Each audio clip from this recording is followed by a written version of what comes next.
Four, three, two, one.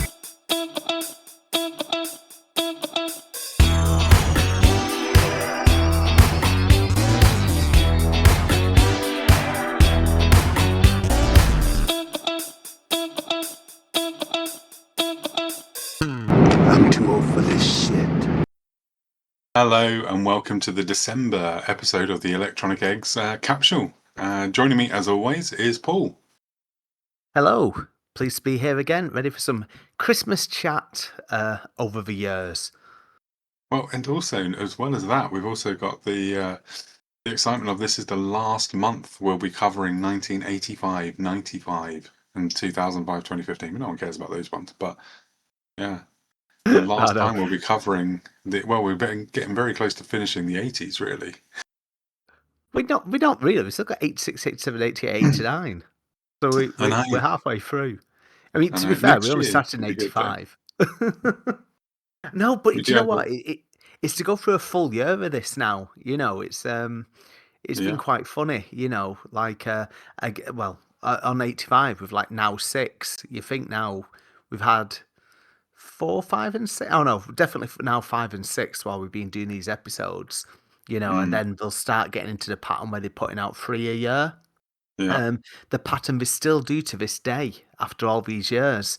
You know, Do they they always still do do one. now? Yeah. It's just been 122. So they do one in at late March, early April, in time for Easter, and then they do one in summer, around the July time, and then they do another one which comes out at the start of November. And again, they still sell really well, A, your collectors, and B, because you don't actually get physical singles anymore, people want the certain songs on CD. You know, so that's obviously how we have to do it nowadays. You know, gone of us 99p days. Yeah. But the thing is, work in HMV. So I know. But the other thing is as well, they still seem to have now. Some more recent nows are better at doing this, but we can only go off what's in the chart. They still have like a very pop heavy CD, and the other one is more of your proper artists, you know, or like bands. So recently, I think you've had things like a Mount Street Preachers track on there, and like say Stereophonics, or I don't know, Liam Gallagher or something. But this last one, there was about 3 artists I recognised. A poor showing, really. It's and the other thing which really annoys me, it's the fact that sometimes we have the same artist with 2 or 3 songs on it as well, you know, over the 2 CDs. You know, but yeah, never used to be like that, did it? No. But then again, I suppose with the streaming charts, you see it, don't you? It's like, there's 6 Ed Sheeran songs in the top 40, and you think, Christ, just kill me. This is what it's come down to. Anyway, sorry, where were we? Oh yeah, 1985 movies. 1985, we're going to start with the movies like we always do. So It's actually a very good month for movies in December 1985 in the UK. First up, we have Back to the Future. An all-time classic, and something my son is asking to watch as well now, because Marty McFly's in Fortnite. So why is Marty McFly in Fortnite? Why isn't Marty McFly in Fortnite? Yeah, he's got his hoverboard as well. Why? I know. There you go. So yeah, Back to the Future. Can he cross water in that? Because there is like rivers and stuff. Oh yeah, I don't know. I'll have to ask him. I don't play Fortnite, you know. So yeah, this is the first movie out of the trilogy. This one was written by Bob Gale and Robert Zemeckis. Robert Zemeckis was the director of the movie as well, starring Michael J. Fox, Christopher Lloyd, Leah Thompson, Crispin Glover, and Thomas F. Wilson. So obviously everyone knows that Eric Stoltz was originally cast as Marty McFly, and they did a lot of filming of it. Then it just wasn't working. So they had to get Michael J. Fox, but he was actually filming, wasn't he, his TV show? Yeah. So they were having to film at like ridiculous hours to fit around his schedule. He was filming all day, wasn't it? All day and night with just like little bits of sleep. Well, the original worry for the movie and casting Michael J. Fox was that he was short. Yes, and they didn't think that he was believable as a heartthrob being shorter than the girls in the movie. I don't know. I mean, I've always tried to get away with it. Sorry. But yeah, and that was a worry for the film. But obviously, it was unfounded. As Michael J. Fox was huge for a Yes. while. No, no, God, yeah, yeah. I mean, we're about to touch on another one of his films in a few minutes. But Yeah, Back to the Future, I think we've talked about this a lot when we talked about Goonies last episode, and we seem to be on a really good run of some 80s classics, which are like of the decade and still fondly, well, loved, really, you know.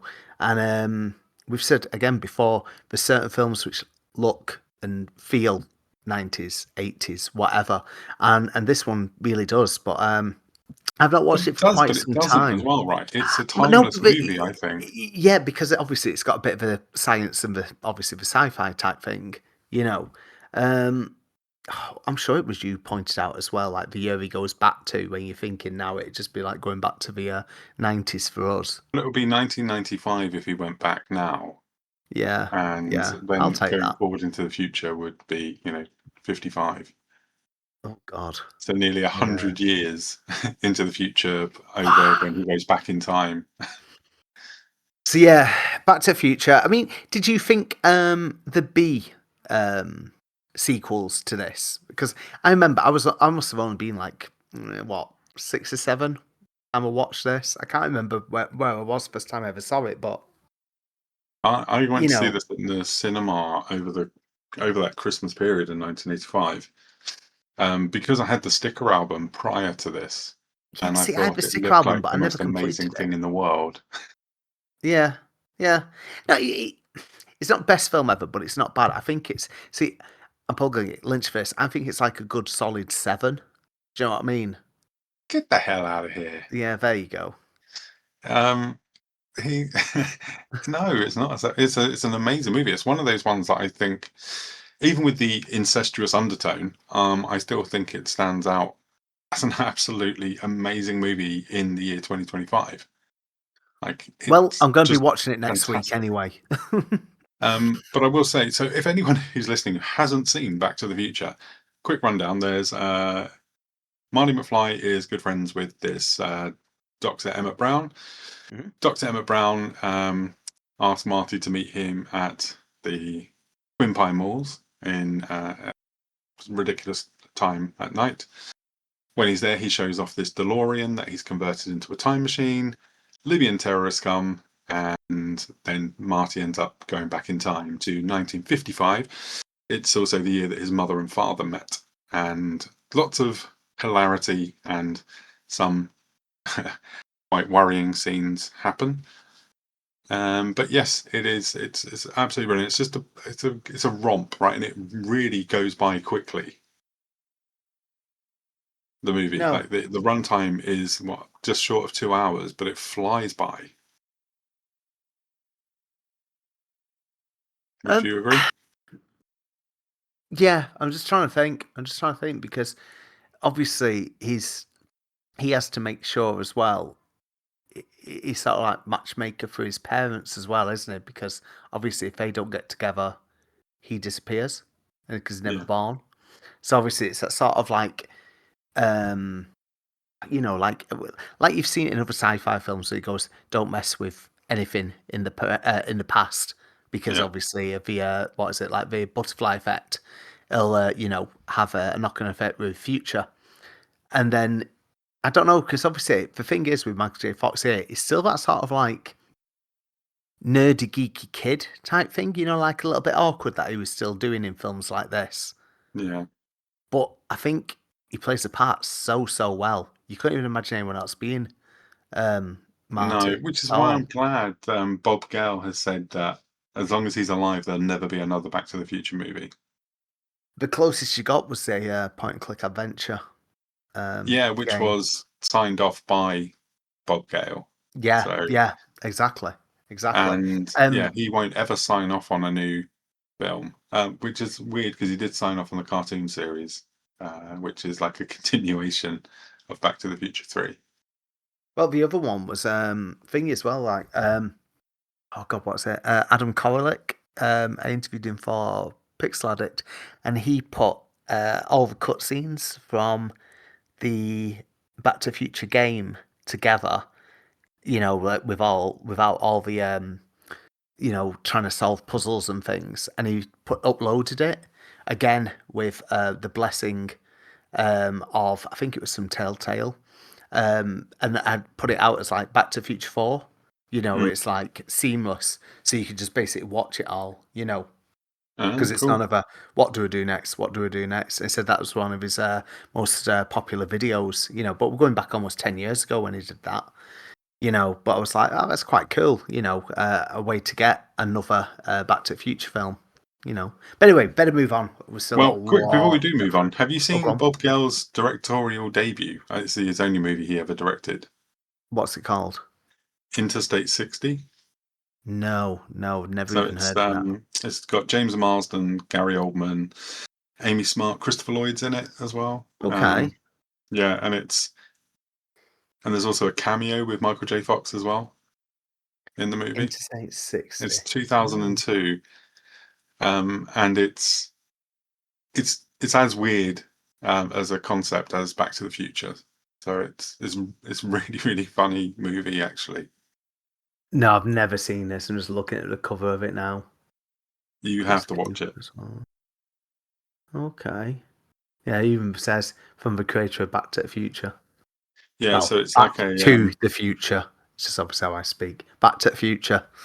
so yeah, there's this guy who meets this like hitchhiker Gary Oldman, and then he has to go on this Route 60, but he gets asked to deliver this one thing at this right time, but he chooses to chase after this girl instead. Right. And yeah, I can't explain too much, otherwise you'll like, it No, spoils the no, movie. no, But of course. it's so good, and it's not what you expect when you start watching it, but it is really really bloody good movie. So anyway, let's move on then. So next up we have Legend, which is the movie which stars Tom Cruise as Another like short guy yeah as as well. he's kind of like a Link in this, isn't he? Like dressed like Link, and it's kind Yeah. of where I imagine that the idea for Link came from. I haven't seen this since this came out. I haven't Um, either, no, but I because do because this is a Ridley Scott movie, right? So yeah, yeah. We're and it's talking got like and Tim Curry as yeah, the Dark Lord himself. yeah, and he is scary as in this movie. Oh, yeah. And the Like thing it's is, I remember terrifying. seeing this in the video shop when I was a kid, Yeah. and because it has Tim Curry as the devil on the cover, and like in fantastic makeup as well, I was like, oh my god, that actually looks amazing, Mm. And I always thought it was going to be like a full-on horror film type thing, because No, it's a kids you know, movie. no, I know it's a kids movie, but I Yeah. felt like it belonged in the horror section because of the cover, Yeah. because I'd see things like Ghoulies, Vamp, or whatever, with all these monsters and But creatures there on the are cover. some scary moments in it. Is this one where his unicorn dies? Or his horse Yeah. dies in the tar? No. Well, it's not Yes, tar, is it it? is. Yeah. Or is it sand? Quicksand or tar? One of the No, uh, one of the eighties one of them's things. the never-ending story where the horse dies. Oh right, okay. I was getting Yeah, mixed that's up. that one. But there And is a then you got unicorn that Krull as gets well. killed, isn't there, in But, Legend? yeah, that rings a bell. But that's all I remember. And obviously, just Yeah, Tom Cruise I having remember that long Mia hair. Sara's in it as well, and she didn't age for like 30 years. No, I know. That's actually quite scary. Because when she's You know, is it 24 she's in? is she in? Does she work in the No, office? not 24. What is it I'm thinking of? There's a TV. Is it NCIS maybe? But she looks exactly the same in that as she did like 30 years prior. God, imagine that. Yeah, and But it's no, yeah. not something I've ever wanted to watch again since. So to be fair, you know, No, it didn't stick with me as much, but I do remember enjoying it at the time, but not enough to really go back to as a kid. But I think that was probably because of some of the scary moments as a child, and I was like, I'll watch that again. So anyway, let's move on to a movie I have watched multiple times since it came out, and that is the second Michael J. Fox movie released this month, and that is Teen Wolf. again, not seen it since primary school. But it did get a re-release quite recently.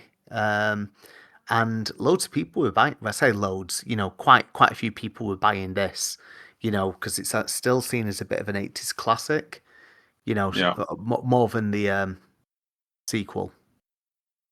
Yeah, the But sequel yeah, was not as good. But it is. So basically, Michael J. Fox is from a family of werewolves, and he plays basketball, but he's not very good at basketball. Um, and then he becomes the wolf, and the wolf is really good at basketball because it takes away all his doubt in himself. yeah, yeah, And yeah, and then it's a movie about really about trying to find the confidence in who you are for who you are, not because of what you are. And it's a good message. It is a good movie as well. It has some very, very funny moments. yeah. I mean, because it's obviously like based around puberty as well and everything like that. And is his Yeah. dad? Was his dad in Happy Days? Or am I just getting this wrong? I can't remember who plays his dad.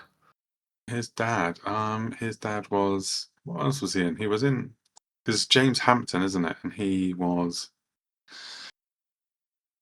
It's what I was can't not in remember. that. Oh, so it's not in Happy Days. No, he was not in It's Happy Days, but I had seen him in other stuff, but I can't remember what I'd no, seen I him in know. before that. Right, Teen Oh, Wolf, he was in James Police Hampton. Academy 5, but that was afterwards. Oh, Condor Man. Oh no, Have what you ever seen that the with what's it called? Yeah. Oh God. the English From actor yeah, from Michael Some Others Do Have? Michael Crawford. Michael Crawford, yes. So that's probably where I saw him from then. Yeah, no, it's not who I was thinking of, but I remember like recognizing his dad from lots and lots of things. Yeah. Um, but yeah. Anyway, So anyway, let's. let's move on to the stuff that isn't that good this month, actually, into the music. So number one for Christmas was "Saving All My Love," Whitney Houston. I would say this is one Yeah, of her weaker tracks from that period. from that period, definitely, because remember, she didn't really do. Well, I didn't think of her as doing ballads and slower ones around here, 'cause she was still quite upbeat and stuff, and Yeah, dancey. I mean, but obviously, it's a this well-known compared, song and stuff, but but then this compared to her ballads she did in the '90s is nowhere near those. no, I know. I mean, Yeah, obviously, there's like a good few years in between, but yeah, fine. I wouldn't exactly turn it off, and not no, like but this Mariah was Carey Christmas or number something. one. And in classic British tradition, we have the "Merry Christmas, everyone" Shaking Stevens at number one for the new year, as us Brits don't know how to buy stuff.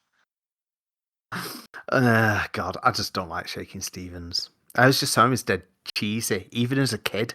Like when I was like Yeah. 6, it's Well, just my like mum no. liked him, so I had to do a talent contest when I was like 3, dressed as Shaking Stevens. I won, but yeah, Oh God. in the Anyway, denim and everything.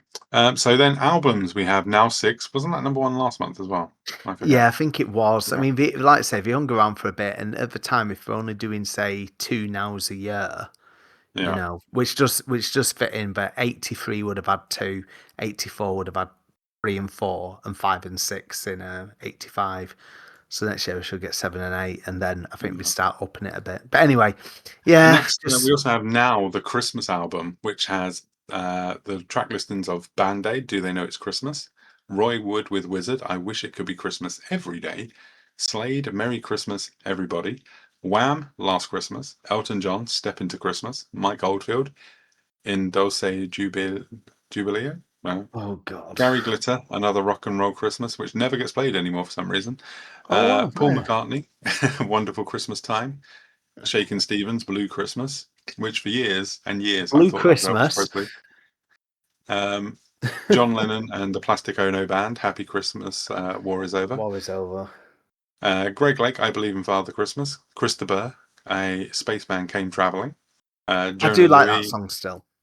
yeah, I Yeah, like this and one. Jonah Stop the Louis. Yeah, Cavalry, yeah. yeah. Like that as well.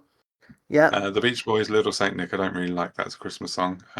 Queen, Thank God It's Christmas, I do like that yeah, still. that is good. Mud, Lonely This Christmas, that's Jesus pretty good still. Christ, it's just Johnny depressing. Mathis, When a Child is Born. I don't like that. And Bing Crosby, White Christmas. Do you know what's depressing about this? I say it all the time because where we work inside the shopping arcade, they've had Christmas songs on for the last week and a half. And it's the same rap.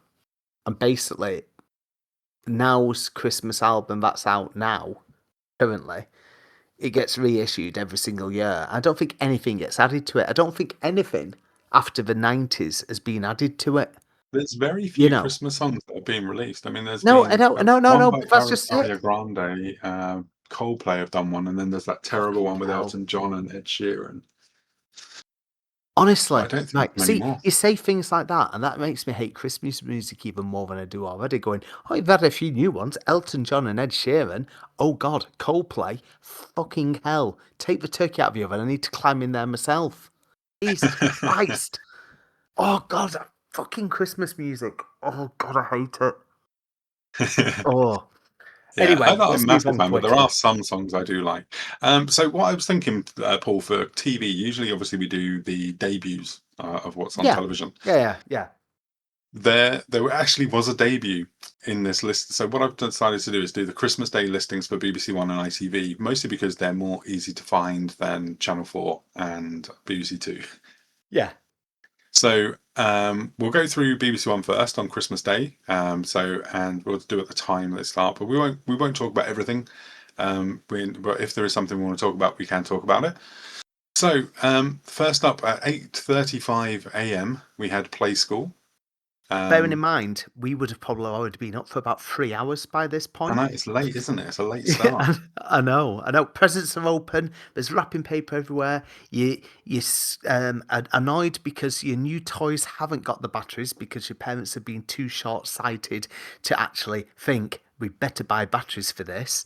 And you're all just saying, look, we'll play the board game later after we've had the dinner because I've got to start cooking the turkey. That's going to take about 6 hours. Oh, that's what it Yeah. felt like as a child. Sorry, it's all just childhood trauma for me, Christmas, I think. Anyway, But sorry, 8:55 saw the debut of the Muppet Babies in the that was a UK. debut. That was Debut, good. yeah, I on I Christmas actually Day. enjoyed that. Yeah, Yeah, that's good. yeah, I it's pretty I cool. thought Muppet Babies was, and I again, I've said before, I don't like the Muppets, but Muppet I Babies, love the fine. Muppets. How dare you say Yeah, it? I know, no, I just don't like them. Then 9:20, Knock Knock. No idea what Don't that know what is. that is. 9:35, This Is the Day. Again, no memory of that. It sounds like it was a show that was on during the day. 10:05, The Gnome Mobile, which is a Disney movie starring Walter Brennan, and I've never heard of that. I have because my ex used to buy any Disney DVD that she could get. And this is like those sort of like back in the 60s and 70s when Disney used to put out so many live action movies, and they're only on for like 65, 70 minutes. And she owned this, and I was like, what the fuck is a Gnome-mobile? Never watched it. I think it stayed sealed, and they were split up a few years after. So, yeah. You didn't get But to keep yeah, the not so. DVD then, though. Oh, amazingly, I didn't, and I don't even know if it's on Disney Plus. I'm sure it'll have had some sort of moment in it that is frowned upon, or something like that. Um, anyway, Yeah. let's Let's move carry on. on. Next up at 28 minutes past 11. That's very strange timing, the weather. Then at 11:30, you have Roland's Yuletide binge, which is Roland Rat. And he had Russell Grant, Frankie Howard, Jan Leeming, Ian McGaskill, Beryl Reid, and Valerie Singleton on his show. Okay, yeah. So you got Roland Rat. Did you say Roland Rat? Yeah, Yeah. Russell Grant though was really, really popular at the time, wasn't it? Because of like it his was. what's it called? Um, what's it called? Looking at stars. Astrology. God, I Astrology, just couldn't yeah. think. Yeah, and Frankie Howard though, again. So you're thinking 85. Jan Leeming. That name rings a bell. I don't know who that is. Ian McCaskill. Was he a newsreader or something? He Or was, yeah. yeah. Beryl Reid. Don't know. Valerie Singleton was a TV presenter. Yeah. God Almighty. So That was There's no that, one really kid friendly though, is there, or anything like no, that? not I for a suppose Roland Rat Frankie show. Howard, No. 11:30 in Um, the morning, your parents are going to yeah, be in the kitchen, or, well on the way to be getting drunk, I'd say, by this point, Bear in mind, they've probably been up 5 or 6 hours, be sick yeah. of all the questions and things like that. Be just going, I never thought I liked eggnog, but here we are. Yes, I will have the fourth baby sham, you know, and things like that.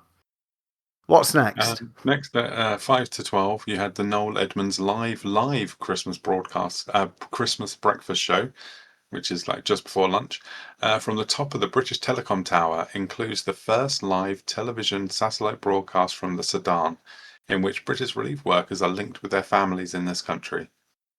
This sounds so Alan Partridge, it's untrue. Yeah, But hopefully it all went okay.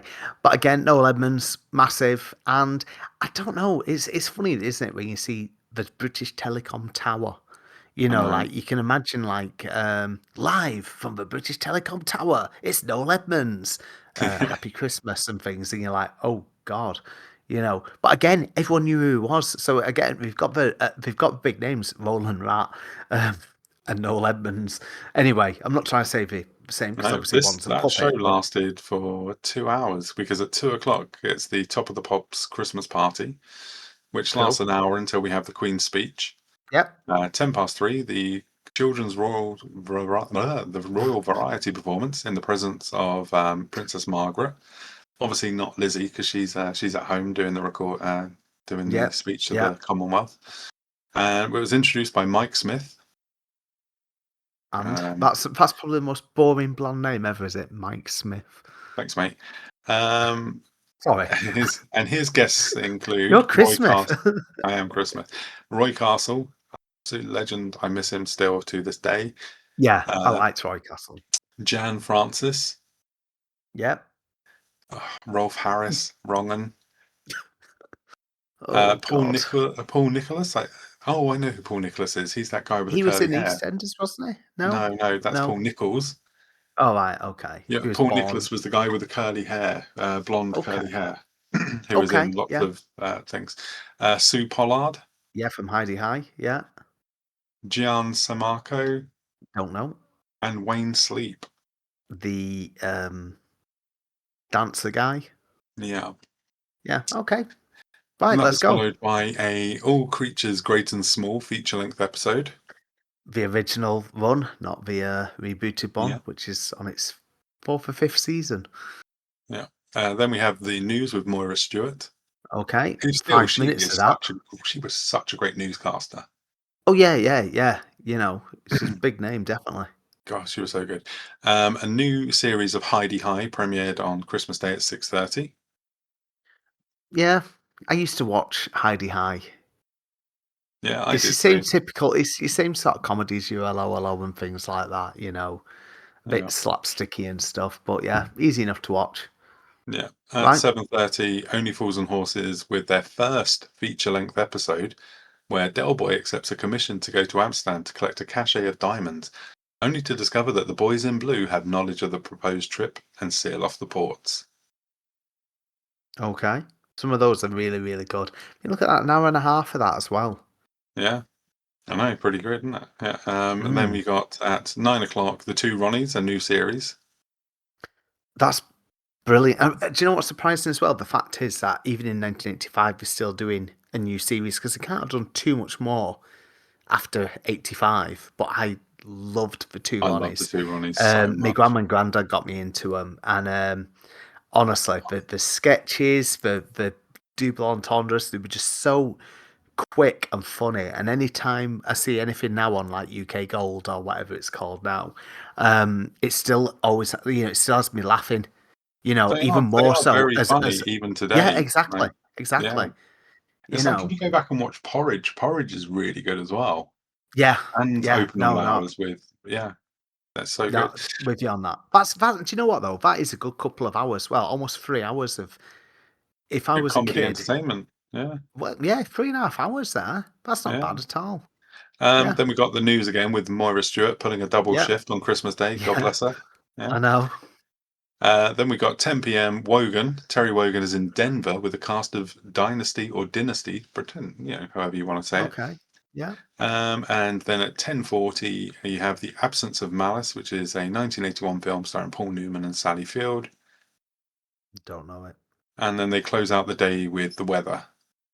Okay, not bad. What's ITV got though? ITV I then. might want to ITV flip. starts. ITV starts with Fraggle Rock, which is a repeat of the Christmas one from the previous year. Okay. Danger Mouse is up next. Doesn't say what. Yeah, be all over that. Then there's the Christmas morning service from Kenton Methodist Church. Then you got The Black Hole, 1979 movie. They've got the better Disney one there, haven't they? Yeah. Then they go massively downhill with Jim Davidson's top pop videos of '85. Right, okay. But do you know what? If you're into your music, they've timed that well, haven't they? Because then you got music 1 till 3. Yeah, if you true. flick the two channels. Yeah, that's true. Yeah. Then you've got The Royal Year with Anthony Carthew. I don't know. I'm going to be watching Top at Pops at that time. Yeah. Then they've got the Queen's Speech as well. I don't remember it being on every channel. Queen's Speech. I guess it must have been because Channel 4 does the alternative. Yeah. Then you have Moonraker, the James Bond movie. Yeah. Then we got the ITV News with Carol Barnes. Mm-hmm. And then Name That Tune with Lionel Blair. Coronation Street at 6:10. And then you got Freshfields Christmas Special. I don't know what Freshfields is. Nope, neither do I. And then I do remember this. I must have watched this on Christmas Day then. Or maybe not that year because we would have watched Only Fools and Horses because my dad was in it. But we watched Minder on the Orient Express, which is a Minder episode on the Orient Express. Fair enough. Yeah, I've never seen this at all. But yeah, 2 hours of that. That's quite good, like film length as well. Yeah. Then you got Des O'Connor Tonight with Joan Collins, Dudley Moore, Alan King, Willie Tyler, and Lester. Okay. Well, that's not bad. Joan Collins and Dudley Moore, big names. Yeah. Dudley Moore, plus he'll be talking about the Santa Claus movie. I was just about to say that, yeah. Then you got 10:40, ITV, the ITN News with Carol Barnes again. 10:50, absolute banger of a movie though, Gregory's Girl with Gordon Sinclair and Dee Hepburn. God, that's taking to 12:30 at night. Yeah, what a movie though. But I think ITV's won that. I mean, you're looking at it. A late night movie. That's a much better movie. Yeah. I don't even know what Absence of Malice is. No.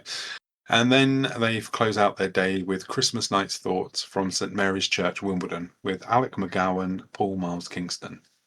Okay, cool. There were no games released in December 1985. So a bit of news from the UK, as there were 2 things in December. So Comic Relief launched on Christmas Day that year. Surprising that. Yeah. I don't recall, when it must have been announced, maybe probably on Noel's show or something. Yeah, could be. Yeah. And then on Boxing Day, and I do remember this being on the news on Boxing Day, a siege at a flat in Northolt, London comes to an end after 29 hours when armed police stormed the property and arrest 29-year-old Errol Walker, who stabbed a woman to death and was holding her daughter hostage. And the conclusion was captured by television cameras as well, so it was on TV. Mad. He's rushed to hospital. Oh no, hold on. There is another bit of news as well on Boxing Day. Rock star Phil Lynott, formerly a member of the band Thin Lizzy, is rushed to hospital after collapsing from a suspected heroin overdose at his home in Berkshire, and he dies on the 4th of January. Bloody hell. It's no age at all, that 36. No, 36. So we'll have a quick break and we'll come back and then we will go into the year 1995. BBC One's package of Christmas Eve entertainment starts at 7 o'clock when Noel Edmonds presents a special Telly Addicts. The Payne family compete against a celebrity team. At 7:30, a seasonal EastEnders. Then at 8 o'clock... This is a plug for Sir Kenneth Averett's Christmas Carol. At 8:30, a special question of sport when team captains Emlyn Hughes and Bill Beaumont are joined by show business celebrities. Then at 9, it's Terry and June. At 9:45, Cagney and Lacey. At 10:30, Val Doonigan's Christmas guests include James Galway. At 11:20, a seasonal episode of The Good Life. Well, I ask you, honest, paper chains in a pigsty. At 11:50, the first communion of Christmas. And that's Christmas Eve on BBC. Hello, welcome back. We are now in the year 1995. Paul, Christmas 1995. We're here. This is the year I got my I'll definitely have the Commodore Amiga A1200 at this point. But again, this is when you used to get videos for Christmas as well, you know, when the odd title would come to buy really, really quickly, because we're still in that sort of period where not everything had come out to buy straight away. You know, it'd only be a big hitters like Mrs. Doubtfire, Jurassic Park, and things like that. So yeah, you'd have your Christmas list of going around Woolies and hoping that you get quite a lot of your things that you want. But yeah, for me back then, it was just games and VHS videos. That was about it. You know, music-wise, not really that bothered. What about you? You know, what were you hoping for? So we were both about 16 then. So Yeah, I was 16 that Christmas. 95 for Christmas. I can't remember if I think I just got clothes for Christmas that year. Yeah. Quite boring because, that was a quite boring Christmas, I believe, for me. Okay, well, let's start talking about films then. Yeah, let's talk about films. So first up, we have Murder in the First, which is the legal drama movie about the killer Henry Young, or petty criminal Henry Young, because he's put on trial for murder. Christian Slater plays his Kevin Bacon is the aforementioned Henry Young. Christian Slater plays the defense attorney who's doing the interview and narration of the movie. Have you seen this one? I've not seen this one. My sister always banged on about this quite a bit, even though she's really younger good. than me. Because it's just been reissued as well. No, I know, but that's just it. Yeah, it got its 30th anniversary reissue about 2 weeks ago. Oh, cool. On Blu-ray and 4K.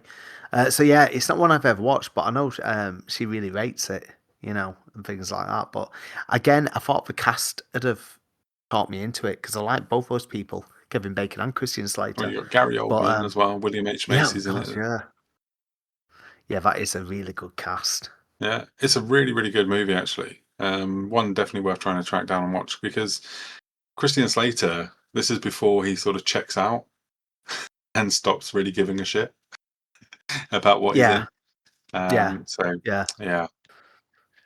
But yeah, I'd recommend it. It's a decent watch. So next up we have The American President, which is the fancy this political romantic drama with Michael Douglas as the president and Annette Bening as his would-be love interest.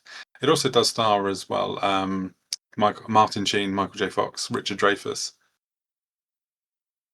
So no, I remember it coming out and stuff and seeing the poster and stuff. I'm just like, no, not my sort of thing. I hadn't seen Michael J. Fox in anything else for a while, so I went to watch this. No. But yeah, it wasn't very good, but Michael J. Fox was watchable as usual. Next up, we have The Brothers McMullen. Have you seen this one? No, I never even heard of this. Have you not? It's a really good comedy, dramedy. Brothers McMullen. See, I must not have been watching any films at the time, you know. Sorry, I've seen a few of these coming up. But I've never even heard of this. They released the sequel 2 months ago, The Family McMullen. Nope. No?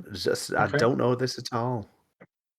No. Yeah. Okay, so it's just about some Irish Catholic brothers in New York, and it's sort of spread over a few months, and it's about them coming to terms with life without their father, and then sort of like things to do with sex, religion, and stuff in the 90s. It's good. It's really, really good, actually. Just looking now, like directed by Ed Burns as well. Yeah. But yeah, Yeah. see what you mean now with that Family McMullen. God, that's actually insane that we've done a sequel. Yeah. 30 years on. And the next movie is a movie that somehow I have not watched, and that's Babe. Yeah, again, my sister watched that bit, quite a bit. So it was always on at our house, and I'm not a fan of real life films, real films, actual, live action even, God almighty, with talking animals, they just do me head in. So things like this, Homeward Bound and stuff like that. But my sister, when she was a kid, loved them. But then it's always like, that'll do pig. When everyone goes, oh, that'll do donkey. It's like, no, it's originally that'll do pig with James Cromwell, who is a really good actor, because he's quite a miserable git as a farmer in this film. I've not watched it for a long time, probably I've not not since watched the late this, which is 90s. so bizarre that I've never watched it. 'Cause I had younger brother and sister at the time, and Yeah, I've had children yeah. since then. Still haven't watched it. Well, put it this way, I would say that this, rather than like Babe Pig in the City, where you're just like, oh, Jesus Christ, Haven't seen that either. at least this one, can't believe I'm about to say these words, is more believable.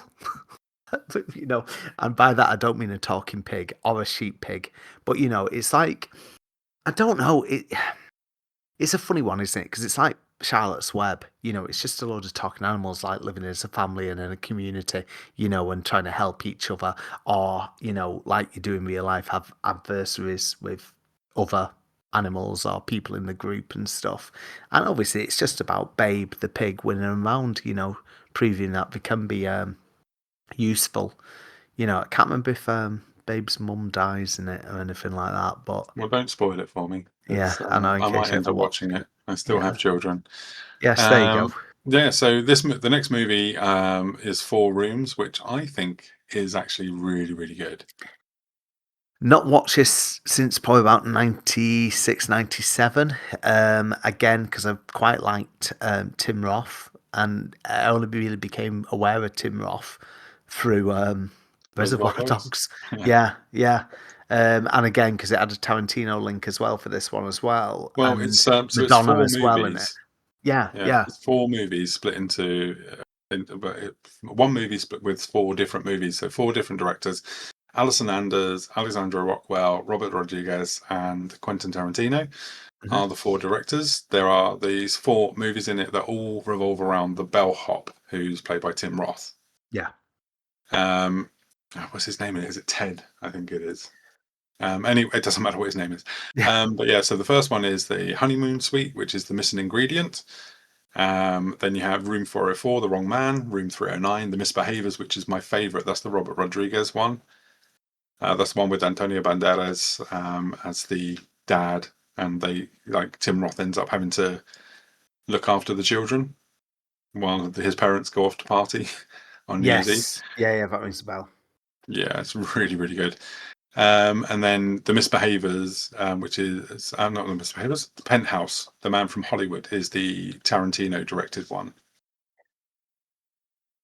And Again, I don't remember that's that another many. good one as well. Which one's got Madonna in it? She is in it, isn't she? She is in it. Yeah, she is in. Oh my God, which one is she in? She is in. I think she's in the first one, The Missing Ingredient, from what I can remember. Yeah. Because it's about getting the woman pregnant, isn't it? Yeah, so, yeah.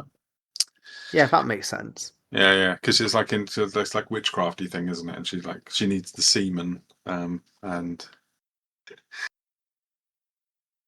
yeah. Anyway, it's a very, very, very good. There's a very, very good movie split into four. It's a fantastic way of doing a movie like that. I can't believe no other movies have really tried it. No, I know you don't really get too many. I can't think what's called, like a compendium. It's a type of thing now that. Go on. But the thing was, though, it was panned by critics. I know.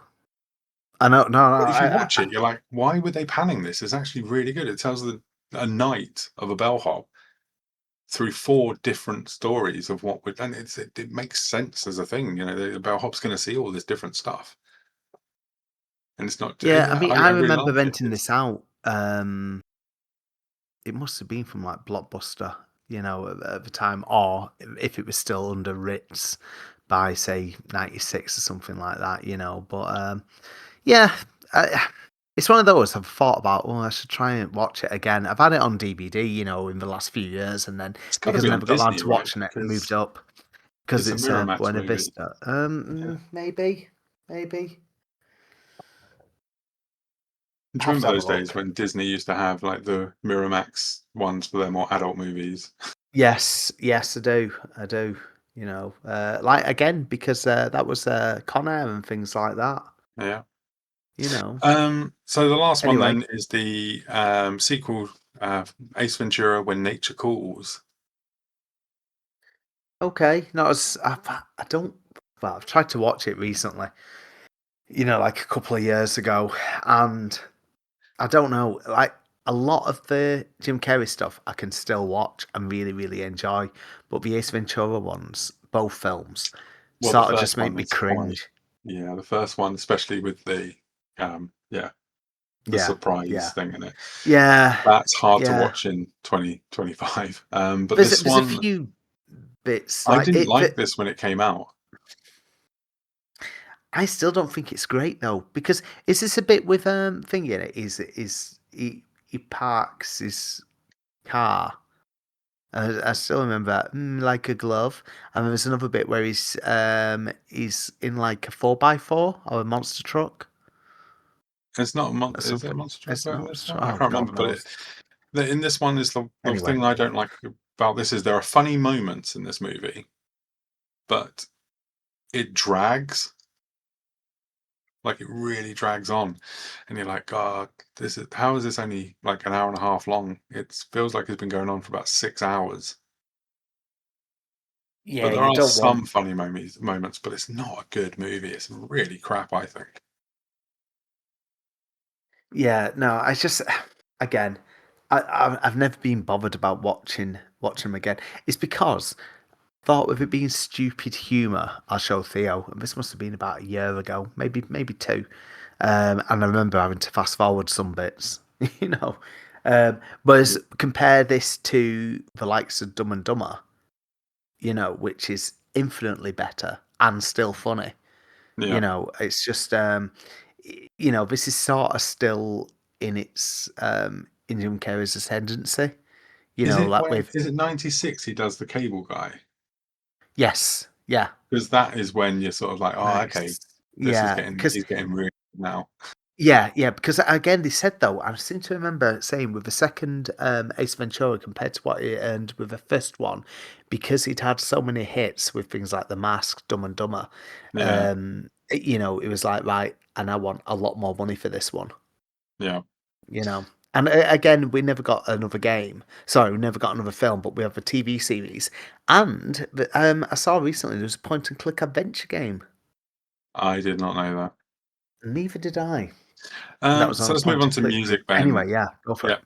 So so I do actually have a bit of news on music for this month because I thought Oh, it was go on. actually worth talking about. So on the 4th of December, the Beatles release "Free as a Bird," which was originally unreleased demo from by John Lennon in 1977. So the surviving Beatles, so the other 3 that were still alive at the time, completed the song and released it. This was huge Yeah, because of our parents' ages, my mum was so excited for this because it was on that first Beatles anthology. yeah. And I remember, buying that for Christmas. It was like being a big deal. It's like a new Beatles song. And you've got to think as well, this is 1995. The Beatles Yeah. had split up in 70 something. Early But so even 70s. so, yeah, so, it's around 25 years. And then to get a new Beatles song, it's like, wow. But yeah, it's not me. It's not an awful song, but I'm not No, into the Beatles, no. so Anyway. So singles for the Christmas number one is Earth Song from Michael Jackson. No. And that's the only single that was number one the whole month.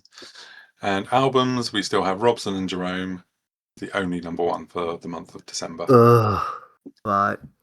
Let's go to TV. It's Christmas Day. Christmas Day, 1995. Let's start. And TV starts earlier in 1995.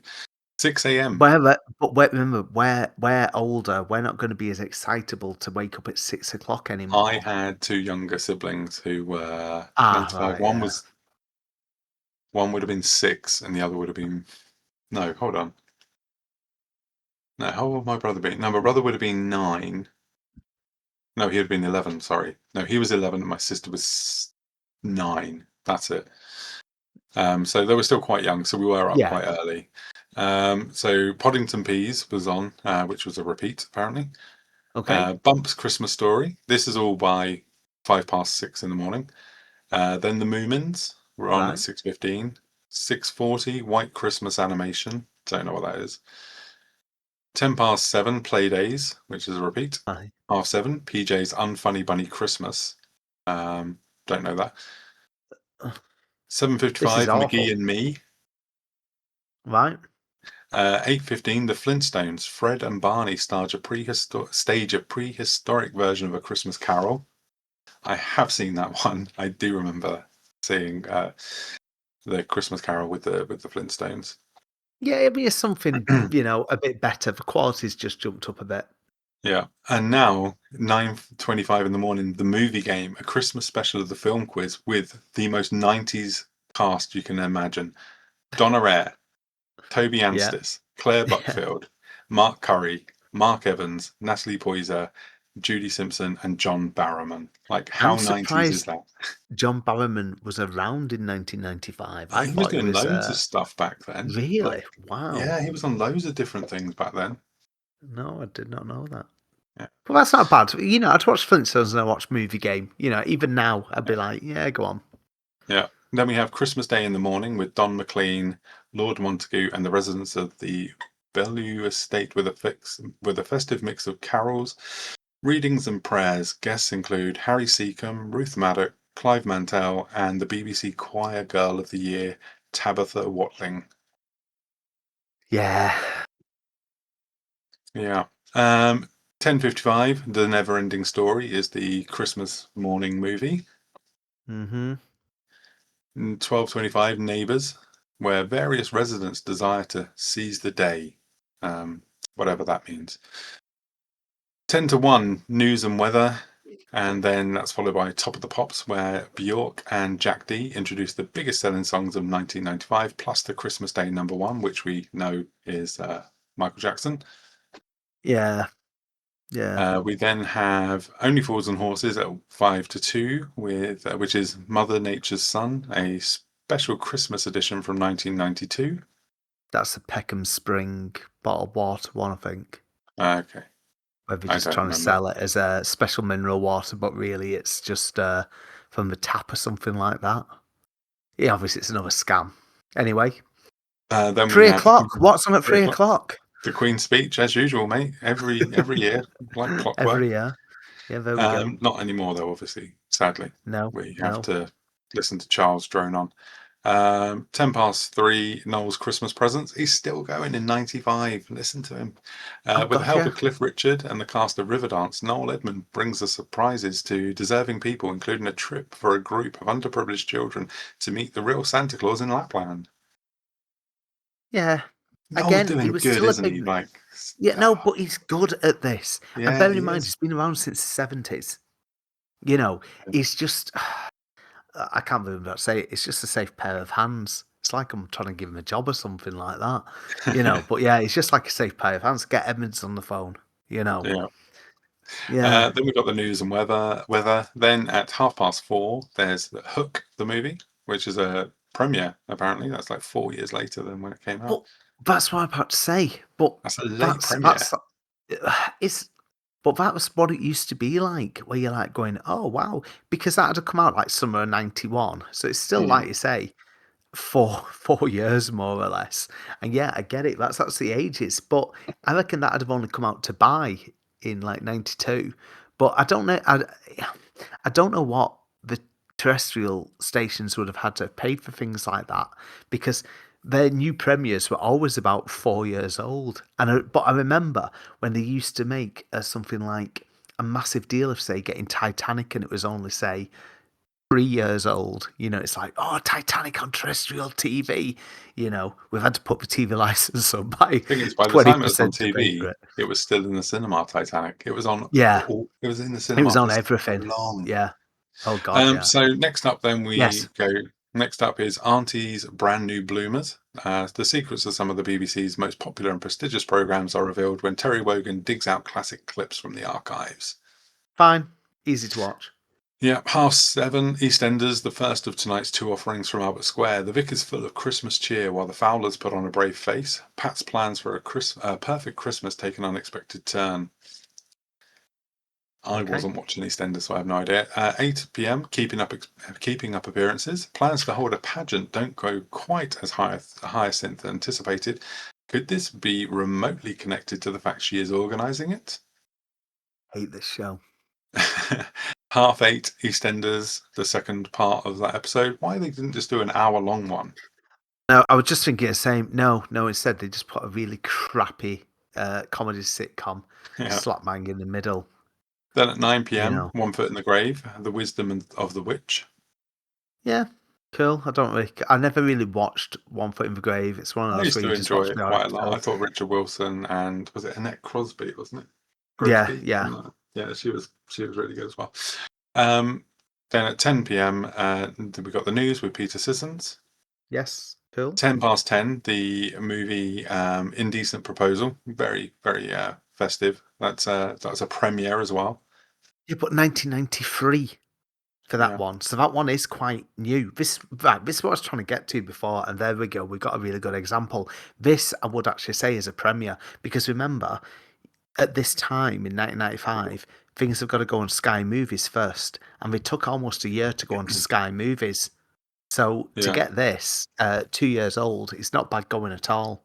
No, not a very Christmassy movie to have on at Christmas, though, is it? I guess there is a lesson to learn at the end of it, though. Yeah, there you go. Yeah. Listen, if it doesn't say, what says Christmas better than paying someone to $1 million have sex with a to wife? sleep. Yeah, there we go.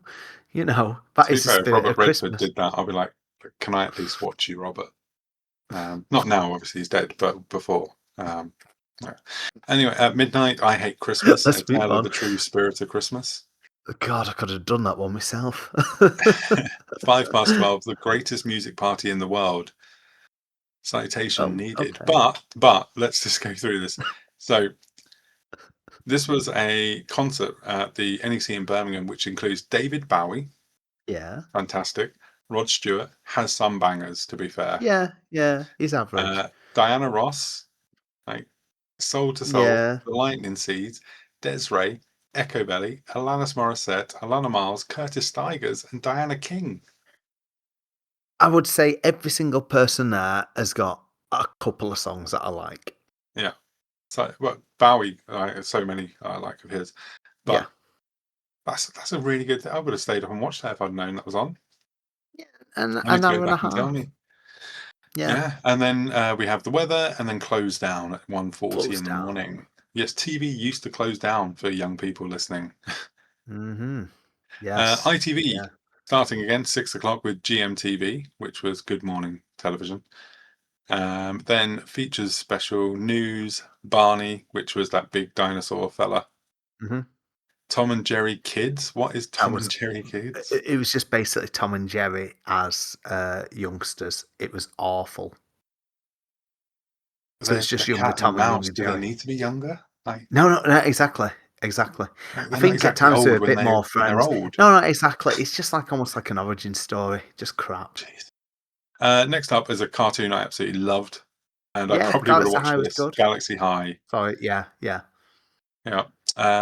8:30, Starla and the Jewel Riders. Don't know what that is. Nope. Then Mighty Morphin Power Rangers. I'd have watched that. I wouldn't have watched that, I don't think. I wasn't really into Power Rangers. Christmas morning worship live from Arundel Cathedral in Sussex. Then the Little Engine That Could animation. Then Bugs Bunny Looney Tune Christmas Tales. I would definitely watch that because I still love Looney Tunes. Yeah, yeah. I think they lose the morning movie wars because they have Herbie Rides Again from 1974. And then they have a nondescript cartoon at 1:05, which is like 5 minutes long, and then it's news and weather. I imagine that probably would have been a Looney Tunes thing, though. Yeah, just something quick. Yeah. Then Corrie, then Take That at Earl's Court. Yeah, an hour. That would have That's been not bad. after Robbie as well, wouldn't it? Because Robbie left in 95, so it would have just been the other four. Then The Queen. Then in the afternoon we have Ghostbusters 2. Which I'd have watched, watched. but by that point it's a few years old. It's not a premiere, is it?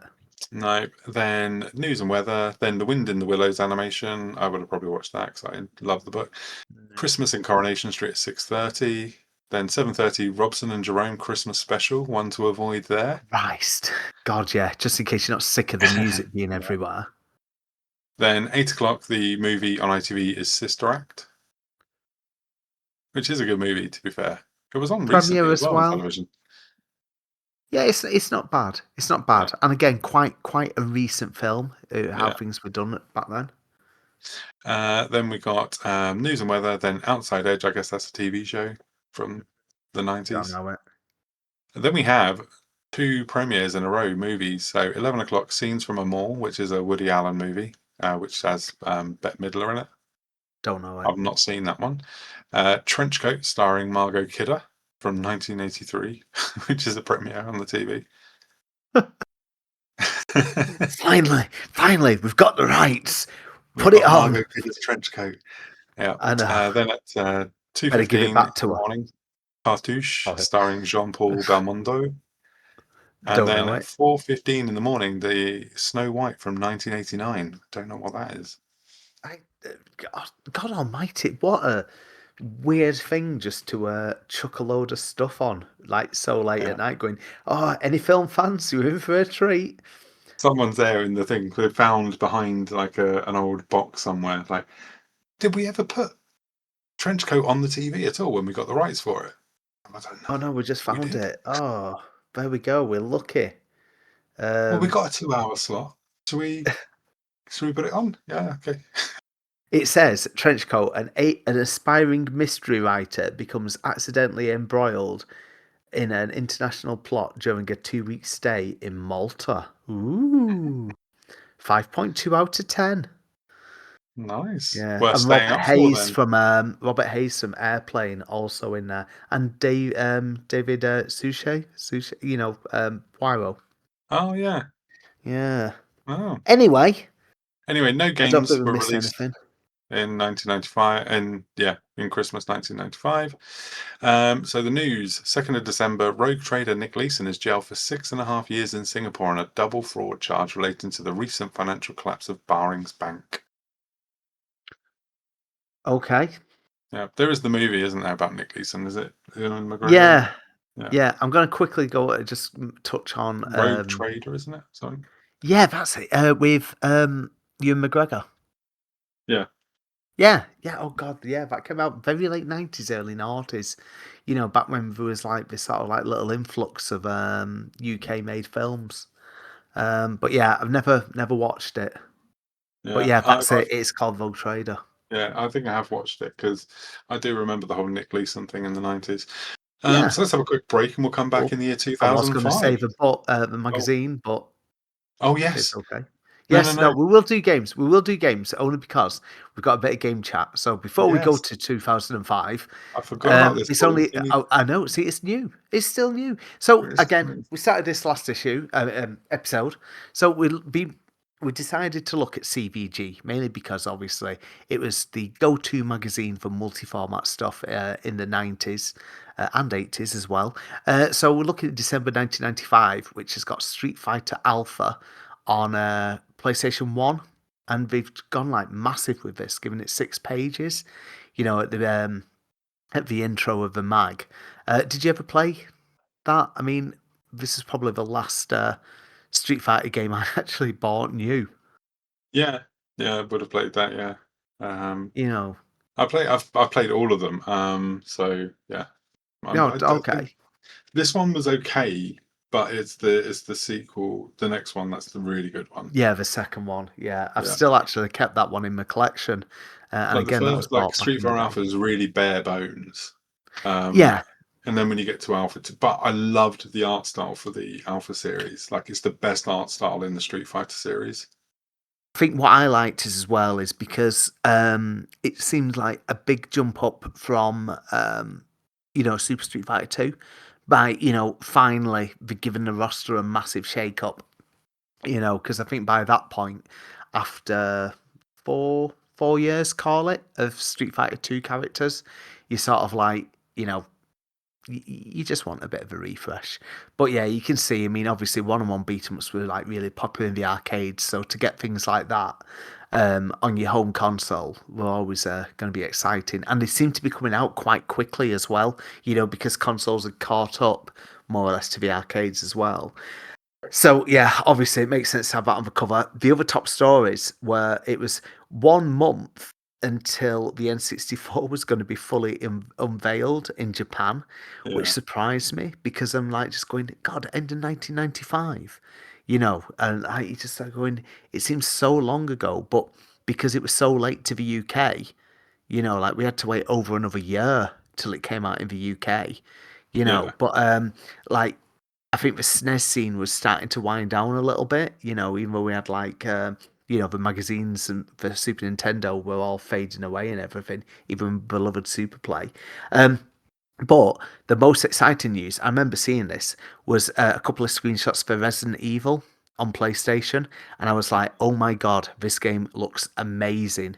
Where it's like, because they're talking a little bit about upcoming Capcom titles, and Resident Evil just seemed like totally different to everything else. I know things like Alone in the Dark have been out, on PC and stuff, but you know, you'll remember playing Resi for the first time and everything. yeah. And I I know remember. the bad voice acting and stuff, but it was actually quite scary. Well, no, what I was saying to Ash on the last Amiga episode that I did with him, we were talking about how I don't know if we made the edit, but might have made the edit. People can tell me I don't listen after I edit. Um, what I was saying that like the reason I loved Resident Evil was because it had that point and click adventure game feel to it, but with Yes. action. And it was like the evolution of the point and click adventure for me. No, that Um, makes sense. And someone did a piece for.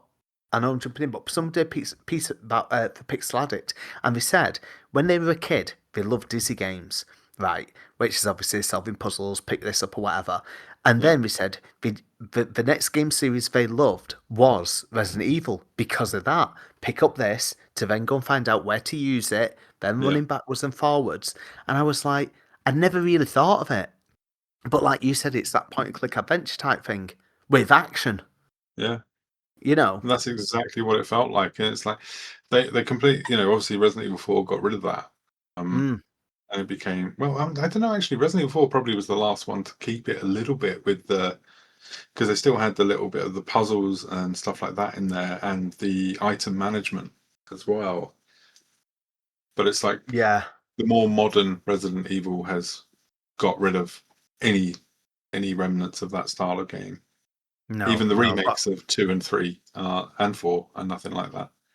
um just the other news, Ridge Racer Revolution coming to PlayStation. So it's like obviously redone levels and music and stuff. I never really bothered about Ridge Racer on I I liked playing love it on Ridge Racer. arcade, but yeah, nothing on a console.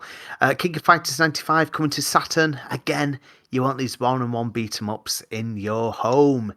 This Um, was the first one with the expansion cart, wasn't it? yes, yeah. From memory, because I think King of Fighters 95 was the first one I bought for the Saturn. Yeah, no, it did have the cart, yeah. Well, And this I is remember going to thinking, tie oh, in. what is this? I know everyone's like going, "Oh my god, is this going to be backwards compatible?" It's like, no, it's just a memory card. Yeah, But this ties into this because the top rated game got 93% this issue, but it's not one game, not two, not three. It's 4 titles all getting 93%. So it's a strong Wow. month. The first game, tying into that bit of news, was King of Fighters 95 on the Neo Geo CD. And so That's rough obviously, on the Neo Geo CD. It's got loading times and everything. It's yeah, I know. But then again, people were still excited because obviously the Neo Geo CD games were a bit cheaper than the carts. yeah. You've got TFX, a flight sim game from Never Ocean, I heard of think that this. was. Yeah, it was. It looks very very nice. Done by, I think it was not Digital Illusions, Digital Design. Or basically, they were known for doing like some shit hot looking, like dead shiny, amazing graphics. Hexen, the Yeah, good first game. person shooter, yeah. Well, it's Yeah. not a shooter really, is it? First No. person slash 'em up. 93% again.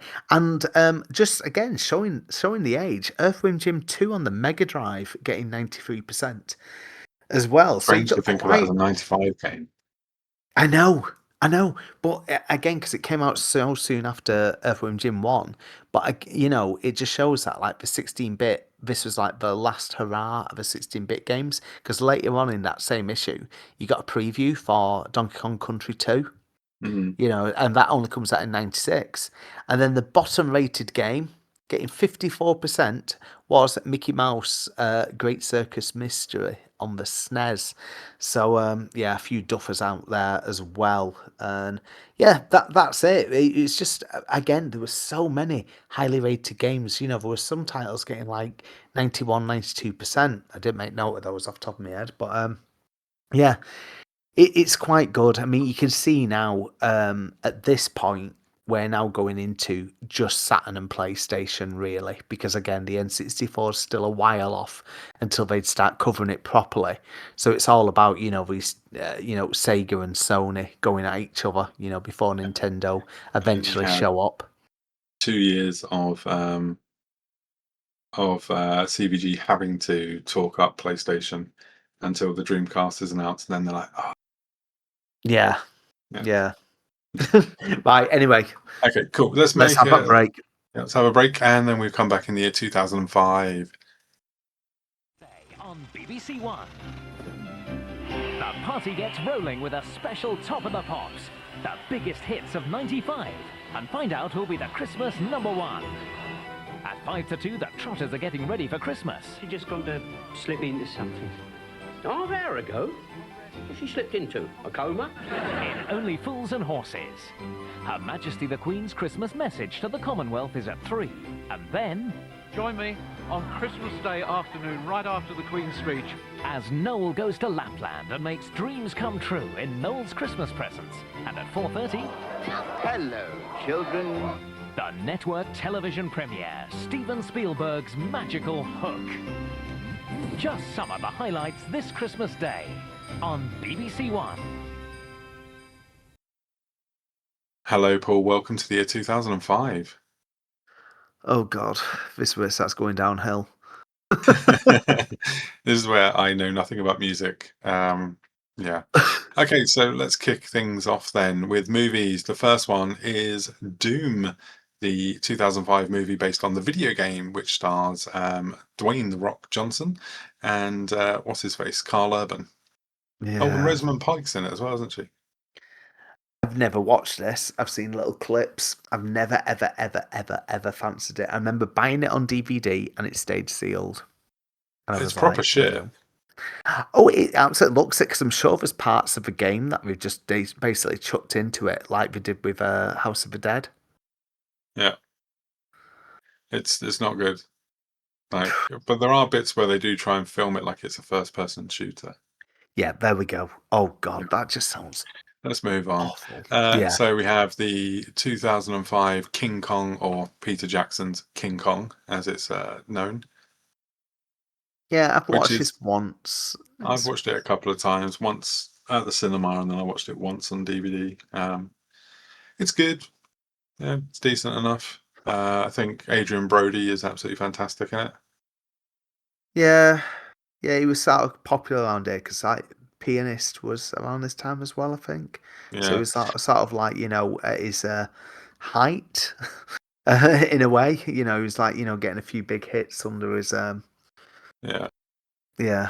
I think Naomi Watts is kind of wasted in it because her character sort of does a lot of damsel in distress stuff, and you're But like, then you're much again, better than this Naomi Watts. yeah, yeah, like being the Fay Ray. So, Yeah, yeah, I mean, obviously she knows her role on she that. does. But yeah, Yeah. it's a shame because I think she's a fantastic actor, and yeah. This is also Jack Black before he was self-aware of being Jack Black. Um, Yeah, that's true. Yeah, because he's the film director in it, isn't he? I yeah, think. and he's Yeah. not like. Have you seen Minecraft? Yes, yeah, I really enjoyed it. Okay, but didn't you think that Jack Black was playing Jack Black. someone Yeah. playing Jack Black? Yeah. Oh no, no, no. Of course, of course. We all Like we all laughed at it, and I'm not being he funny. What turns did we up as just Jack see? Black to like 11. Like Oh God, it's yeah, yeah. No, no. But look what he's got to come in. Like when he did what's it called? Mario movie. And he's mm, playing Bowser. And it's Jack obviously Black. he's yeah, as Jack Black playing Bowser. And I've just shown Theo the trailer for that Christmas film that came out last year on Oh, Paramount. dear Santa. Yeah, yeah, yeah. And he went, hang on a minute, that's Jack Black. And then I showed him this trailer for the film Anaconda, which I'd not Oh watched the yeah. trailer.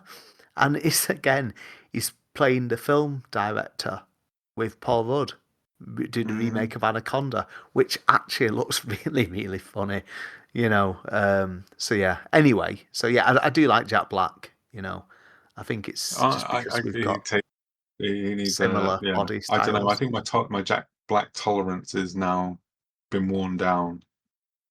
Yeah. And I'm a massive fan of Yeah. Tenacious D as well. And even I'm like, Oh, oh, okay. Oh, see, I I really can't. like Pick a Destiny film. I love I Pick a tell you what, I Destiny. don't It's one like. of my I favorite don't movies. like Shallow Hal though. It's just like it makes me cringe. I think it's Yeah, dated but very badly. that was before he was like Jack Black. In that he's just an actor. Yeah, He doesn't really find his inner Jack Black, does he, until sort of like 2002 or so. yeah, yeah. I mean, things like School of Rock, because obviously Yeah. this came out same year as School of Rock. So Oh, anyway, we're not let's spoken move on about from School of Jack Rock. Black. Okay, so Cheaper by the Dozen too. I never watched this. I watched this at the cinema. I don't Oh, know go why. for it. I don't know. Right, Steve Martin film. Obviously, I remember the first one because obviously, I think he just gets into a new relationship. Of we've got a shitload of kids. It's like a Disney comedy film. So, Mm. hang on, how old was I then? It's 20 years ago. God, I was 26. Why would I go and watch this at cinema? It must have just been with my dad or something like that on a catch up. Because Cheaper by the Dozen 1 had only just been just before it. But I really like Steve Martin. Oh, I do You too. know, And I watched the first it's one, but it's not on enough Disney. to watch It's the on Disney. second. It's nowhere near as good. It's nowhere near as good. They never are. But yeah, it's like I watched another one with him in called Bringing Down the House with Oh, right. yeah, that wasn't amazing. But I also watched The Out of Towners. I've watched a lot of bad Steve Martin films, including one where he's a bird watcher with Jack Black in it, ironically. Was Um, Jack Black in it, or was he He was toned down a bit. You can't go full Jack Black in a film with Steve Steve Martin. Martin? This reminded me of the thing of the Community clip that I sent you. The oh god, Oh, Nicolas my Cage. bed's gone. Full Nicolas Cage, full Nick Yeah. Cage. Because that's the thing. Oh Even if you god, see an interview with Jack Black, he is literally like so far yeah, Jack Black now. He can never return. I know. Yeah, yeah. That is him. Yeah, Yeah. he is stuck as Anyway, Jack Black. Yeah. So next one is Just Like Heaven. I've seen this one, and I went to see it at the cinema. is this the one with? Is it Reese Witherspoon Yeah, and Reese what's it Witherspoon called? and Mark And Ruffalo. yeah, that's it. Yeah, And that's it. The he Hulk. dies, um, and he can sense her in the apartment, and she doesn't realize that she's dead to begin with. Well, that Um, she's dead. yeah. So Is hang it? on, No, right? wait. Is it the other way round? I don't No, know. it is her. She's dead. Yes, she's Right, dead, and he's and alive. he's alive, but they fall in love. Um, as he's the only one who can see her and talk to her and stuff. But yeah, Oh, and he God. makes the garden that she always wanted and stuff. It's a really beautiful movie, actually. I don't know if I've seen this. I just I don't know. Anyway, it sounds far fetched. We'll say. Yeah. Give me trench coat any day. Oh God. Let's move on Anyway, to the music then. yes. Singles. So Stick With You, which I'm presuming it means Stick With You, by the Pussycat Dolls. Oh, right, cool. JCB Nislopi is the Christmas number Jesus one. I don't Christ. know what One that It is. Wonder. No, it was awful. It was the video is done as like basically child's drawing animated, and about how much I think his son loved JCBs or something. There's some sort of personal thing there, but when it came out, I was like, this is boring. This is really, Okay, really I've boring. never ever heard this song. Yeah. Then the number one for that rounded out the year was "That's My Goal" by Shane Ward, who won See, X Factor or this is when it goes Pop shit. Idol, whatever it was. This is where it just goes shit because it's all those sort of manufactured crap, Yeah, from this now. one, right? So I don't want to get done for libel here. However, I did watch this series of Pop Idol because my girlfriend at the time, who was then later my wife, um, she was really into it, so I watched it with her, and she really liked the other guy. There was an Andy, I can't remember his surname, and he got to the final, and she really liked him. So she tried to call on her mobile, and it wouldn't go through. I tried on Oh, my mobile, it wouldn't go through. So we tried on the landline, and it wouldn't go through either. And then I said, I wonder if the Shane Ward one goes through. So I rang the Shane Ward one. It was like, thank you for your vote. oh, Yeah. So I'm not saying anything dodgy was there, but 3 different phones could not get through to the one for the other guy. I'm just saying. That seems right. suspicious to me. Okay, there we Yeah. go. And where is he now? Albums. We have one album at number 1 for that month, and it's Curtain Call, the hit from Eminem, which I will know many of those songs. Yeah, back then. Although when you Yeah. look at Curtain Call 2, I know hardly anything, But Seems a yeah, bit I weird mean, to call it Curtain Call and not have it the end of your career, isn't it? well, you think about it, it's only been around 7 years at this point. And he's like doing Curtain Call. It's like, mate, you don't need to do that Yeah. until Elton John hasn't even done a Curtain Call. Well, he has now, but not in 2005. He hadn't. No. So let's move on to TV. The Christmas Day schedule for TV in 2005. And I'm now So 26, so I'm probably not going to be watching stuff. I was in the south of France, so I wouldn't have watched television on Christmas Day that year. Okay. Yeah, so let's have a look through then. Starting at 6 o'clock, we have breakfast with Bill Turnbull. For 3 hours. 3 hours for the kids there. Jesus Christ. I know. There you go. 9 a.m. The Snow Queen, a captivating dramatisation of the fairy tale with the voices of Juliet Stevenson and Patrick Stewart. Then 10 a.m. Stranger in the Manger, a Mass for Christmas morning from Bristol's Roman Catholic Cathedral in Clifton. Songs of Praise with Andrea Bocelli, who's joined by Catherine Jenkins. Jesus Christ. You Oh, can tell they've just given up, haven't they? Even Yeah. in 2005, they've just given up. Anything for kids. Snow Queen, which kid doesn't love Patrick Stewart and Juliet Stevenson? I don't actually even give a shit. It's Yeah. like, oh, don't worry, we've got some fucking Stranger in the Manger, followed by Songs of Praise. Songs of Praise. And then we got the Blue Peter Christmas special. But no where the one team gave a shit travelled to about Blue give Peter in gold. 2005.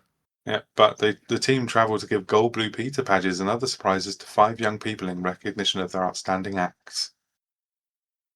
That's like 45 minutes as well. And then you've got the news and weather. Then we have the 1994 The Santa Claus, which is the Tim Allen comedy where he becomes Santa because of the Santa Claus without the E. Yeah. Yeah. Yes. Yeah, Not bad. It's okay. It's Yeah. Tim Allen being Tim Allen. And let's be honest, his only really good movie is Galaxy Quest. Oh, such a good film. So good. 2 p.m. Top of the Pops Christmas special with Coldplay, Kaiser Chiefs, Robbie Williams, Kylie, James Blunt, and plus the festive number one, which we know what that was. Is that JCB Pussycat song? Dolls, isn't it? Oh no, JCB. No, it's JCB song. Yeah, yeah. How can you forget? Then Oh my obviously God, 3 this is o'clock, tragic. got the Queen. Then at 10 past 3, we've got the movie Shrek. Which Followed is by Toy fairly Story, recent. with 2001, it's 4 years. And then we have the Yeah. 6-year-old Toy Story 2 Premiere. premiere. Yeah, 6 years later. Yep, there we go. And Yeah. bearing in mind now, Blockbuster's on its way down. You've got Netflix a few years after this. So, Yeah. sorry, BBC, you've absolutely shit the bed on this one. Yeah. 6 p.m. My Family, and I'll Cry If I Want to. Ben's mum-in-law arrives with a new toy boy.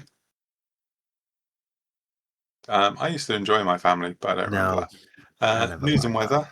I had to stream this illegally in France to watch this, and that was the 7 p.m. showing of Doctor Who, The Christmas Invasion. David Tennant makes his debut as the Doctor with Billy Piper as Rose Tyler.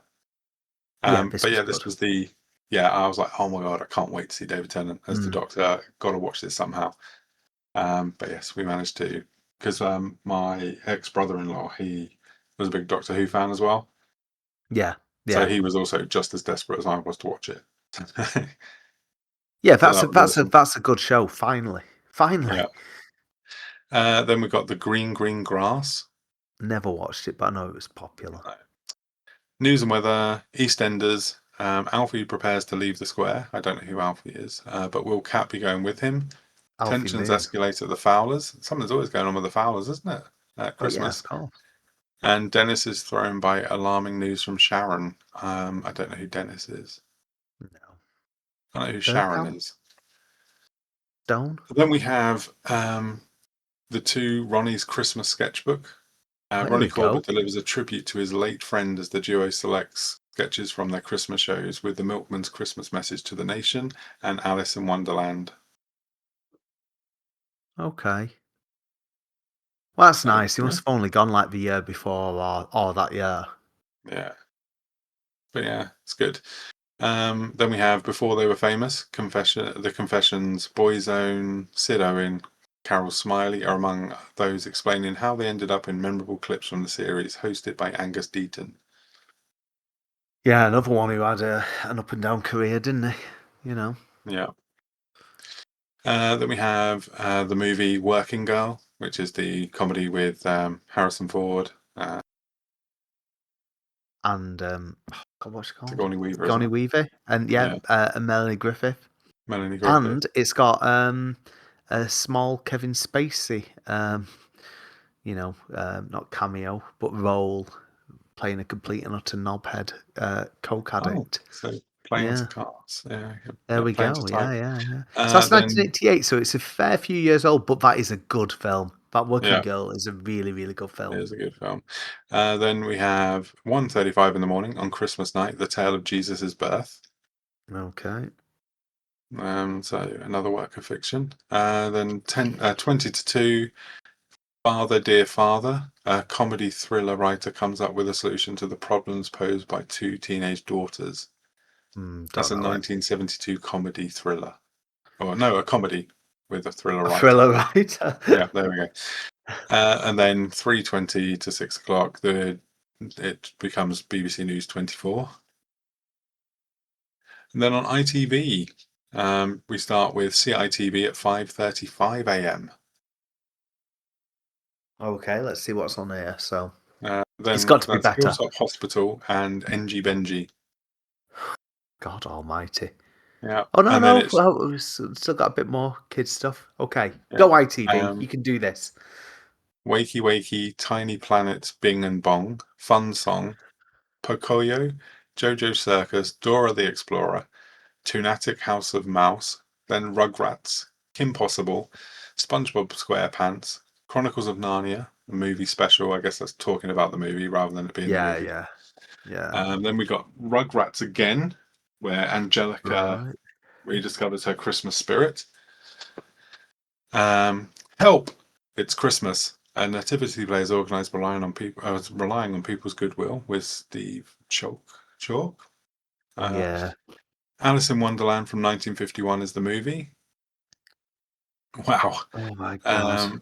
Then news and weather, and then we've got Chris Tarrant in the land of the polar bear. So this is when Chris Tarrant's star was high. Yeah.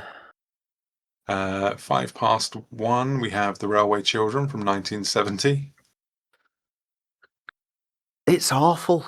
It's just absolutely awful. Yeah. Yeah, so bad. Then we have The Queen's Speech. Then Creature Comforts. I guess that's a show about animals.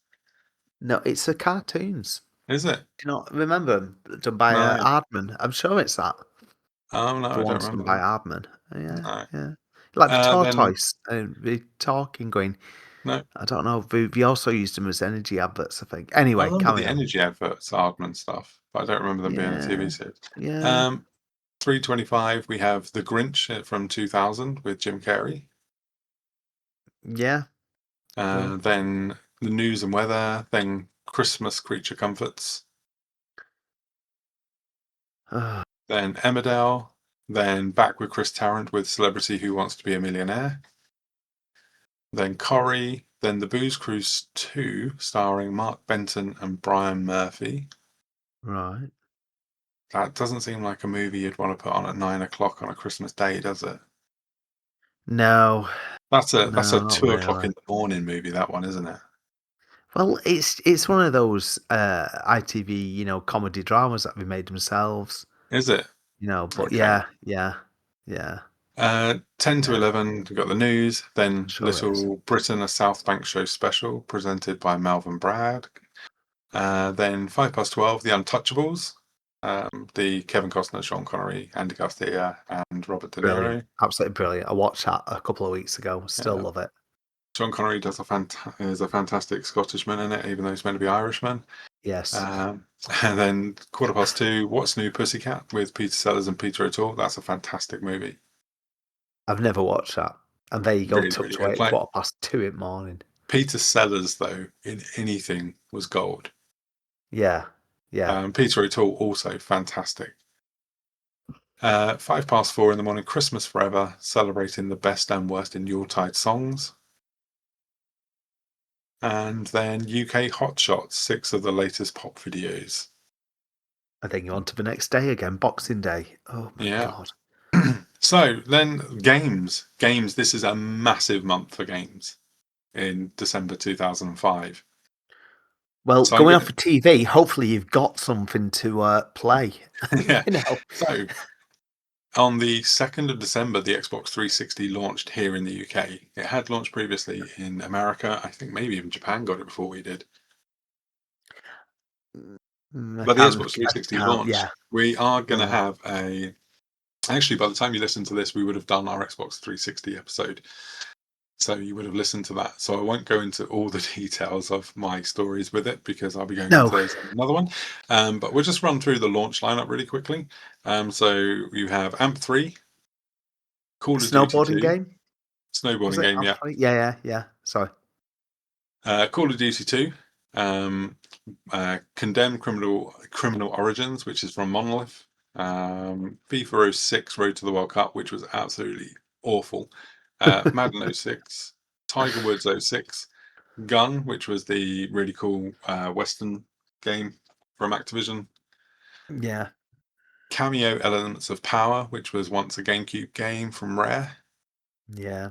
Need for Speed Most Wanted, Perfect Dark Zero, the one that made me want to buy an Xbox 360. Peter Jackson's King Kong. Project Gotham Racing 3, Quake 4, Tony Hawk's American Wasteland. I mean, that's a strong lineup, right, for a launch. The only thing missing there is an RPG and a fighting game. Yeah. Really, isn't it? That's the only genres that you're missing there. Yeah. You've got if you had something, you'd be laughing, but you wouldn't struggle still to buy something. Because again, I remember my mate buying one on day one because he still worked at Game Station, and he got his with Condemned and Perfect Dark Zero. And again, we spent all day and night, just playing them games again and again and again. Yeah, looking at it, I mean, what, you've got about a dozen games there. So it's not bad at all. Out of those, like Call of Duty 2 is genuinely really, really good. Condemned is really good. Gun is really good. Cameo Elements of Power is okay. Like, it's a decent launch game. You know what I mean?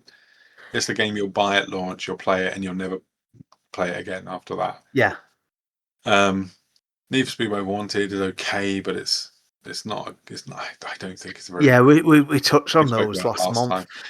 Tony Hawk's was still popular at that point, as a series. So something like Wasteland that. had like the thing where you go around and there was like quests and stuff from other people where you go off and do those and things. It was okay. But Project Gotham Racing 3 was. I played so much of that. Yeah, I mean, I'm never big on racing games, but we talked about that before. Yeah. But then obviously you just got your EA crap, like your sports ones like Madden, Tiger Woods, and FIFA. And that's the thing with EA games back then; they would always put out the next gen version, which missed all the features of like the PS2 version. Yeah, I think that's what was annoying. You'd be waiting for the second release. Yeah. On the new of the latest generation, so you'd always have to miss one, and then go right. They'll sort it out next year. Well, weirdly, like EA FC 26 on Switch 2, they missed out half the frame rate, which is weird. Bloody EA. Anyway, there was one other game released that month in the UK, and that was Super Mario Strikers on the GameCube.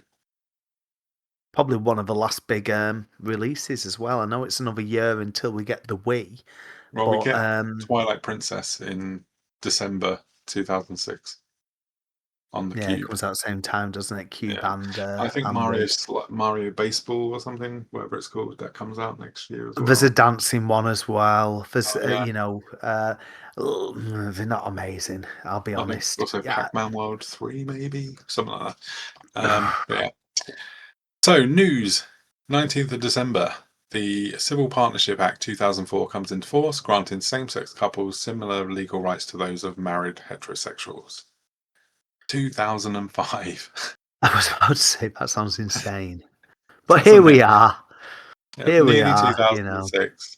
Absolute madness. Thank God no one's trying to get rid of those, hey? No, imagine that. Yeah. Anyway, off the soapbox first. We'll take a quick break and then we'll go on to 2015 to round off the year. Yes. You filming? Ready? Go. Are you ready for Christmas? Peter says no. Shall we mingle? I said stuff it. You just love Christmas. I've got something for you. It's bigger than ever. Speak for yourself. You can't believe you just said that. You love it. You think I'm funny? Computer says yes. No. I'm going to tell a joke about a fairy. I am the only one. On with the bunting and frolics. It just gets better and better, doesn't it? Help yourself. Thank you, Santa. For Christmas. Hello, welcome to 2015. Paul, movies this month. You must have seen the first one because I bloody haven't.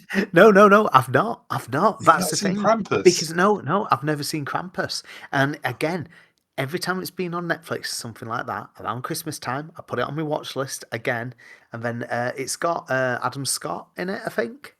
Yeah. I think it was Adam Scott. Was he in Parks and Rec? He was, yeah. And Severance. Yeah. And yeah, it's one I've still never actually ever watched. Even though it's been on there, I'll watch that, but I can't be that bothered about it, even this time of year. Man, I can't believe you haven't watched that. Of all the people, I would have thought. Big on Christmas. We've talked about this. But it's a horror movie. I know. And I've seen some god-awful Christmas horror films, including Jack Frost, not the Michael... Michael Keaton one. No, not the Michael Keaton one where he comes back to haunt his son, or maybe not haunt his son, maybe just hang out with him as a snowman. No, the killer snowman, Jack Frost, who was a serial killer and reincarnated as snowman and goes on killing people. Anyway, we also did Jack Frost 2, which on VHS had quite a cool cover, which was a hologram. Anyway, well, lenticular. I think Lenticular, is the yeah. term. Yeah, hologram cover would have Anyway, been like really futuristic. yeah, Next we have the yeah. Anyway, Peanuts movie. yes. The I don't Peanuts even movie. This recall is this. it's good. Like it's a modern thing. It's like the first Peanuts thing they've done in years.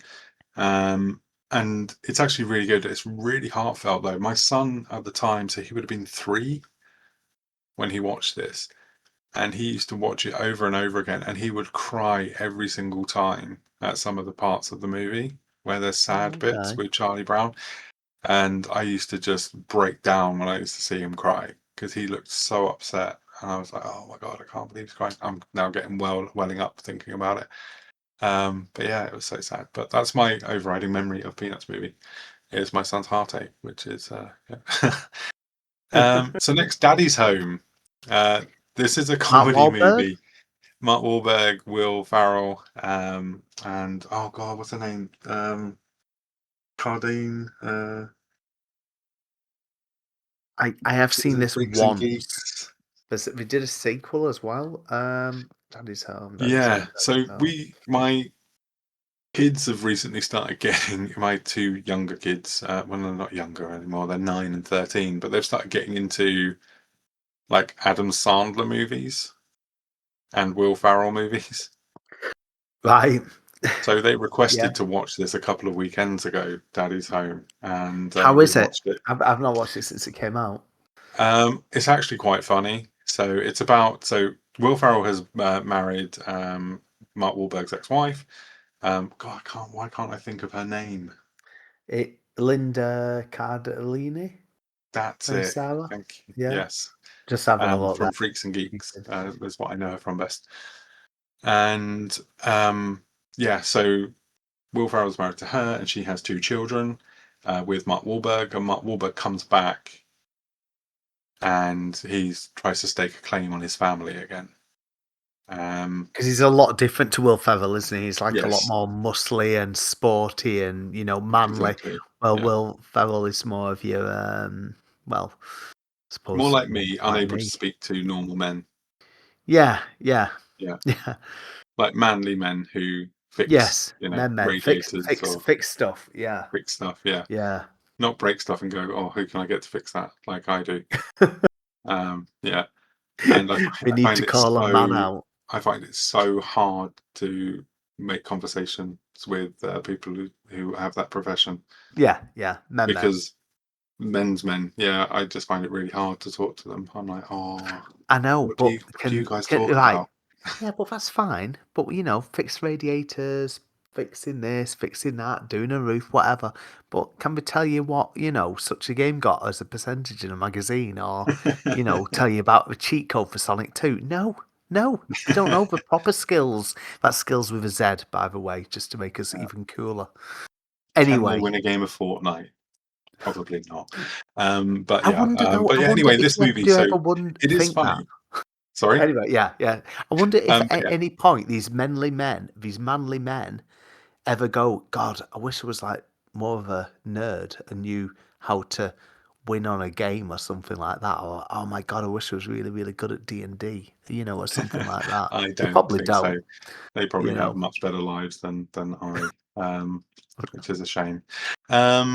Anyway, yes. So Daddy's Home is actually quite a good comedy. It's my 2 children. They were absolutely laughing their asses off at it. Like they thought it was I think I'll hilarious. show that to Theo then. Yeah. There is a bit of swearing. That's fine. Just as a pre-warning there, but it is a very funny movie. And the last movie released this month was Star Wars Episode 7: The Force Awakens.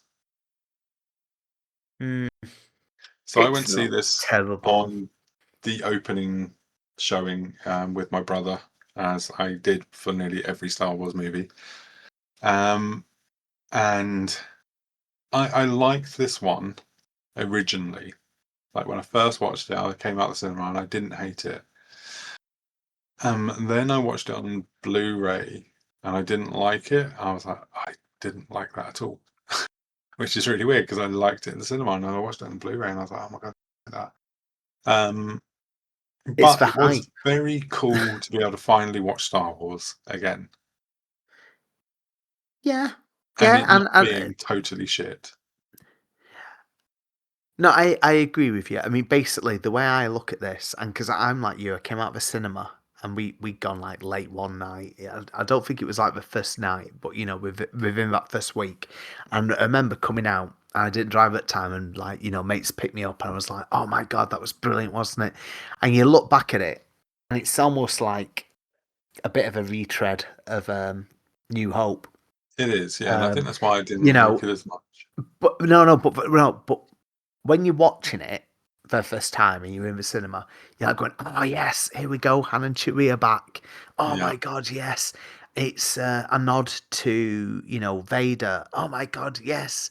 It's mentioning like Luke and stuff, and oh my god, what's going to be coming next and things, and it's like it's sort of like it gives you those feels of watching that original trilogy. So you're like going, yeah, and then like I say, you're still on a high for about a week or so, and then you start analysing it. This has happened with because I quite enjoyed episode 9, and then after a few days, I started going, yeah, I liked it, but apart from this, and this, and this, and this, and this, and see, this, I had the the, opposite thing with The Last Jedi.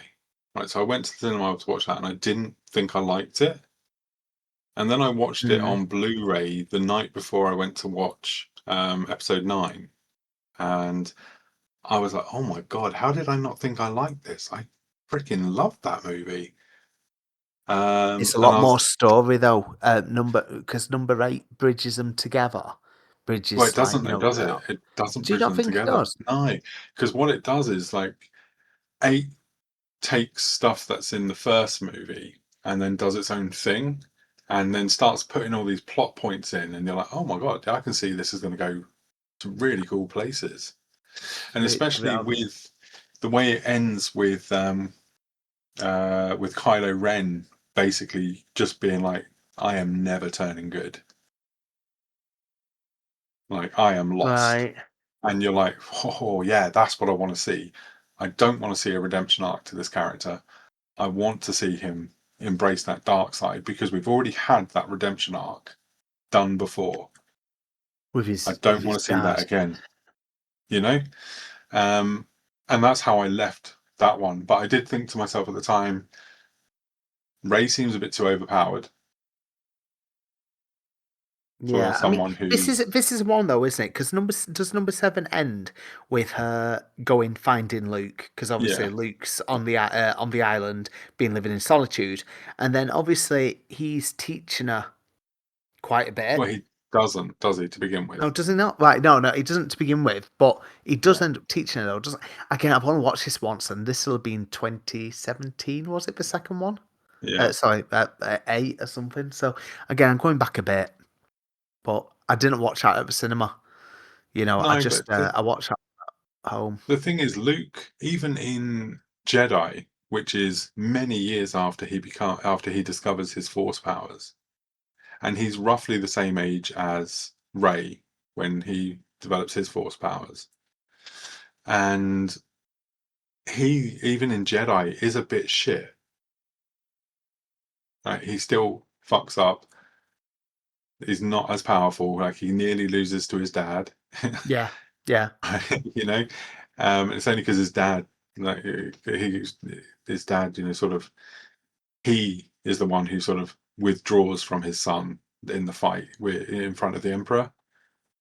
yeah, yeah. And you can No, no, sort of I'm see with you the there. change in the thing, and then so he's not like the Jedi, you know what I mean? Whereas Rey, just out of nowhere, with no Jedi training her even longer, she's just the most powerful Jedi that's ever lived, and you're like, I don't know how she's done that so easily, you know. Because Anyway, and that was the thing this is the thing that did annoy me about that character arc of her.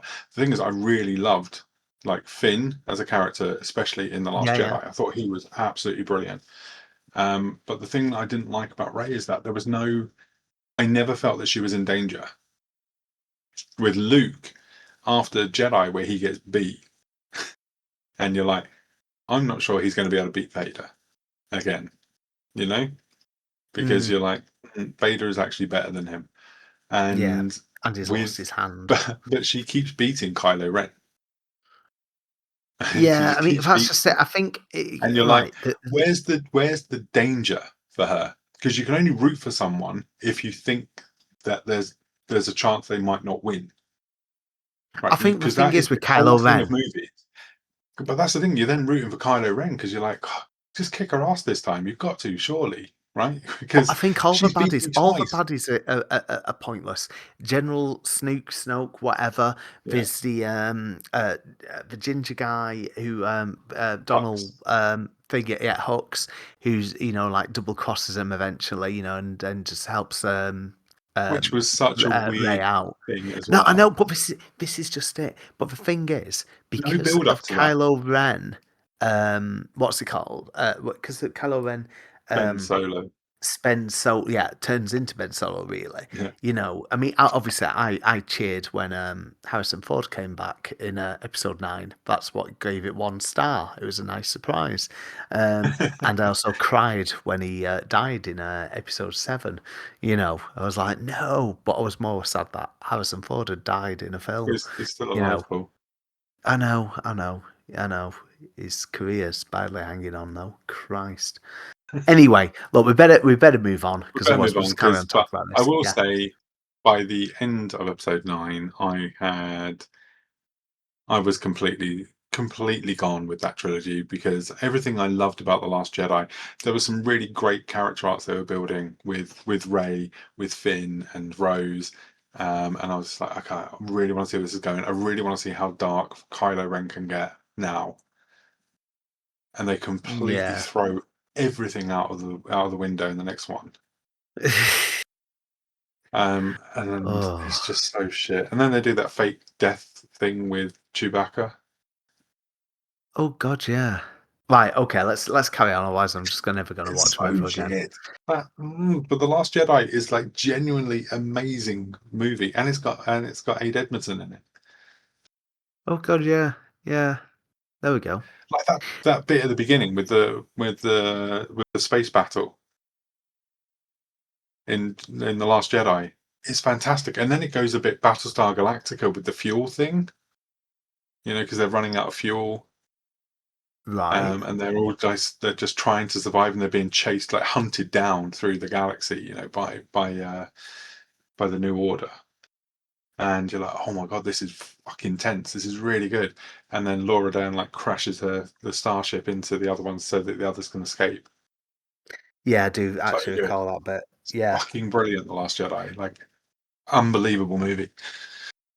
And then they shit all over it with The Last Jedi, or whatever it's called. Rise of Skywalker, that's it. Let's move on quickly through music. Let's move on. Music. Singles. Lose Yourself. No, not Lose Yourself. Love Yourself by Justin Bieber is the Christmas #1. Cool. A Bridge Over You by the NHS Choir becomes #1 over New Year. Right, okay. Albums. 25 from Adele. Okay, TV. So TV, Christmas Day 2015. So 6 o'clock we have The Breakfast on BBC One for 3 hours. Bear in mind, I'm 36 at this point. I am not going to be watching anything on TV. I would have been, because I would have had a baby. I know, and we didn't have, 3-year-old. So Shrek the Halls is on, the festive animated short. Mm-hmm. Then we have The Clangers.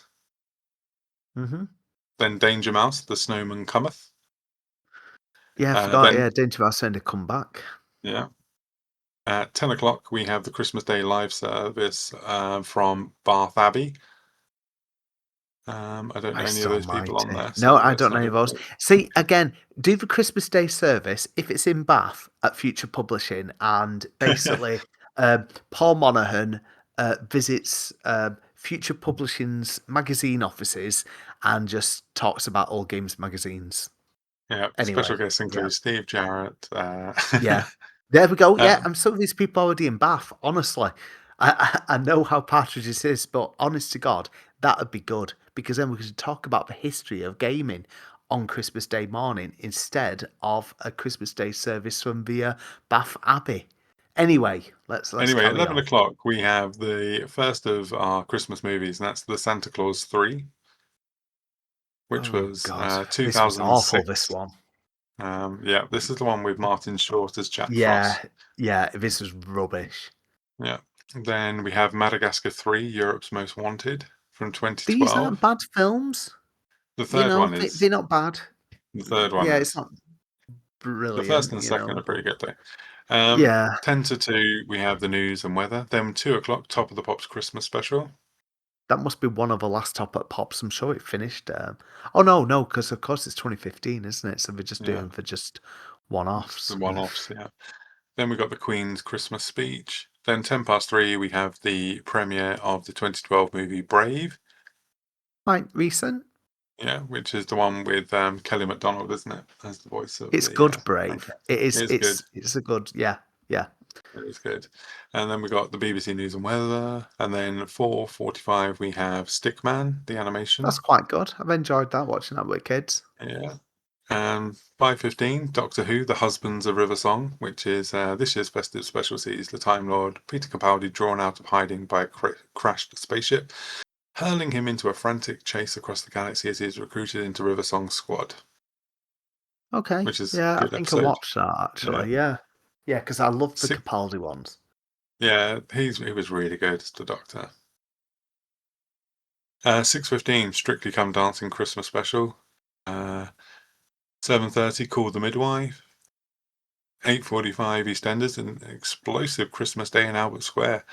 And for one resident, it will be their last, as hostilities between the Mitchells, Beals spill over.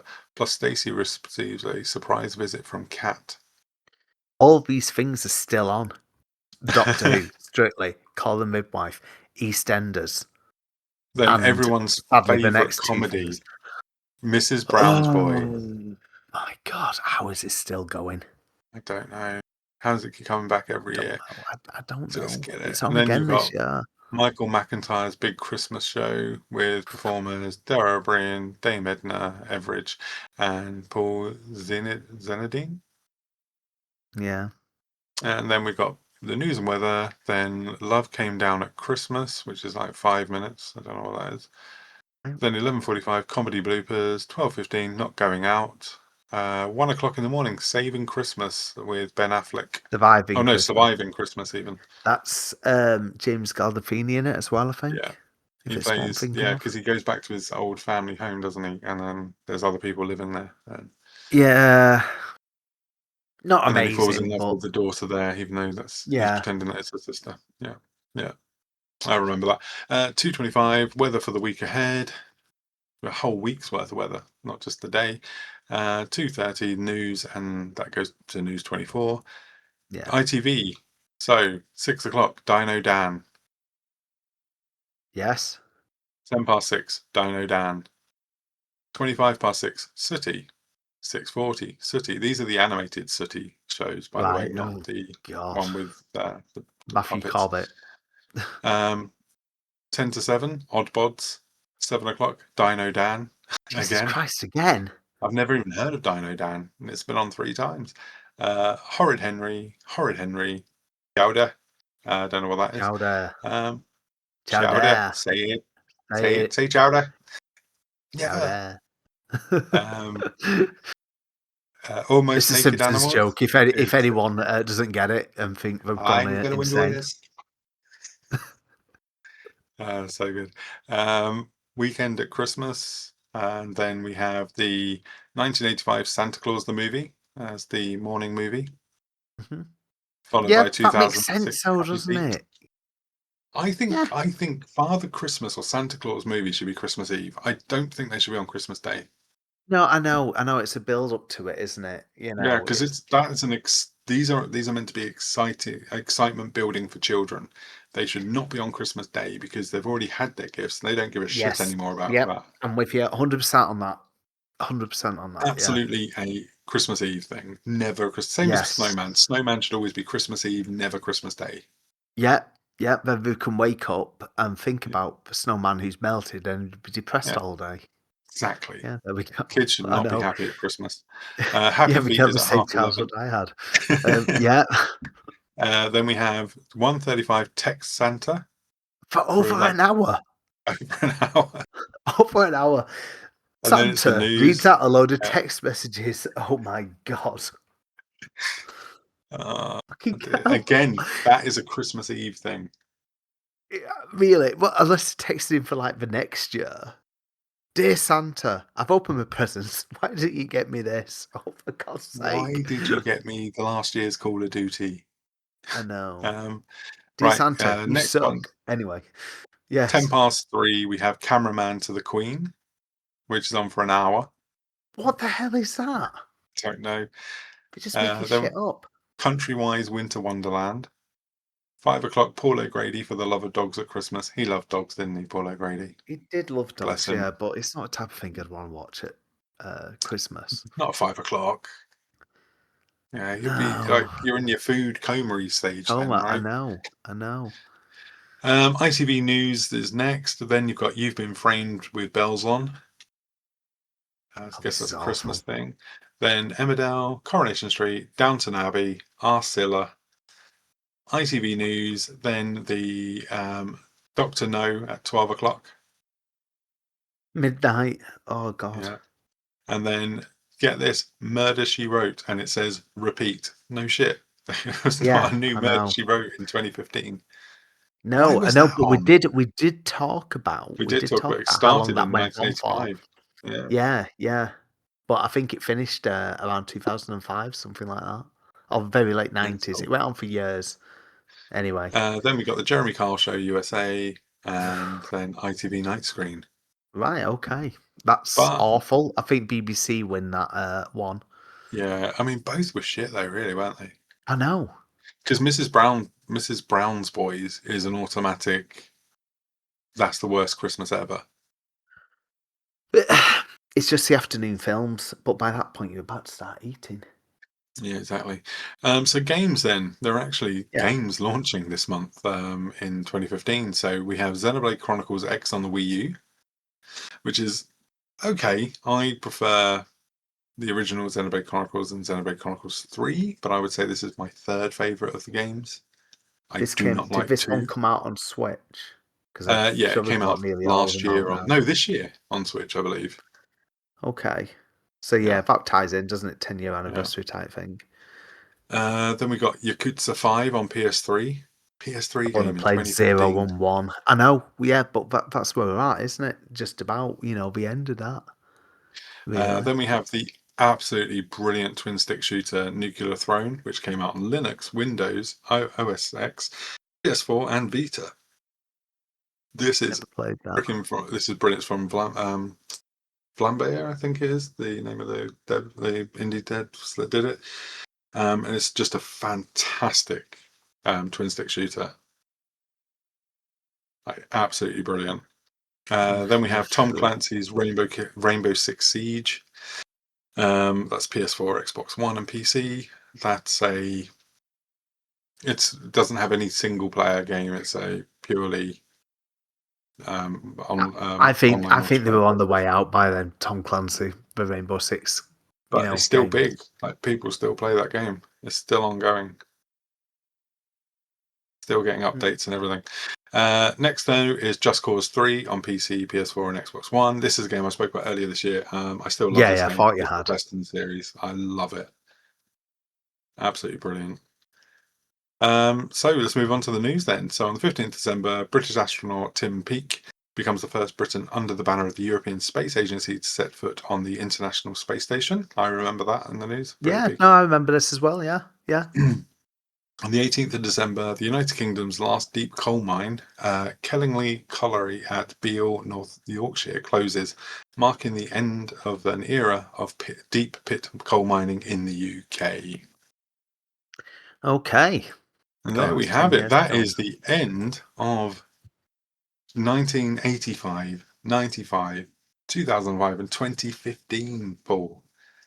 Those years are done. I know. Well, like I say, I don't think I did the January ones, but I remember being on the February ones.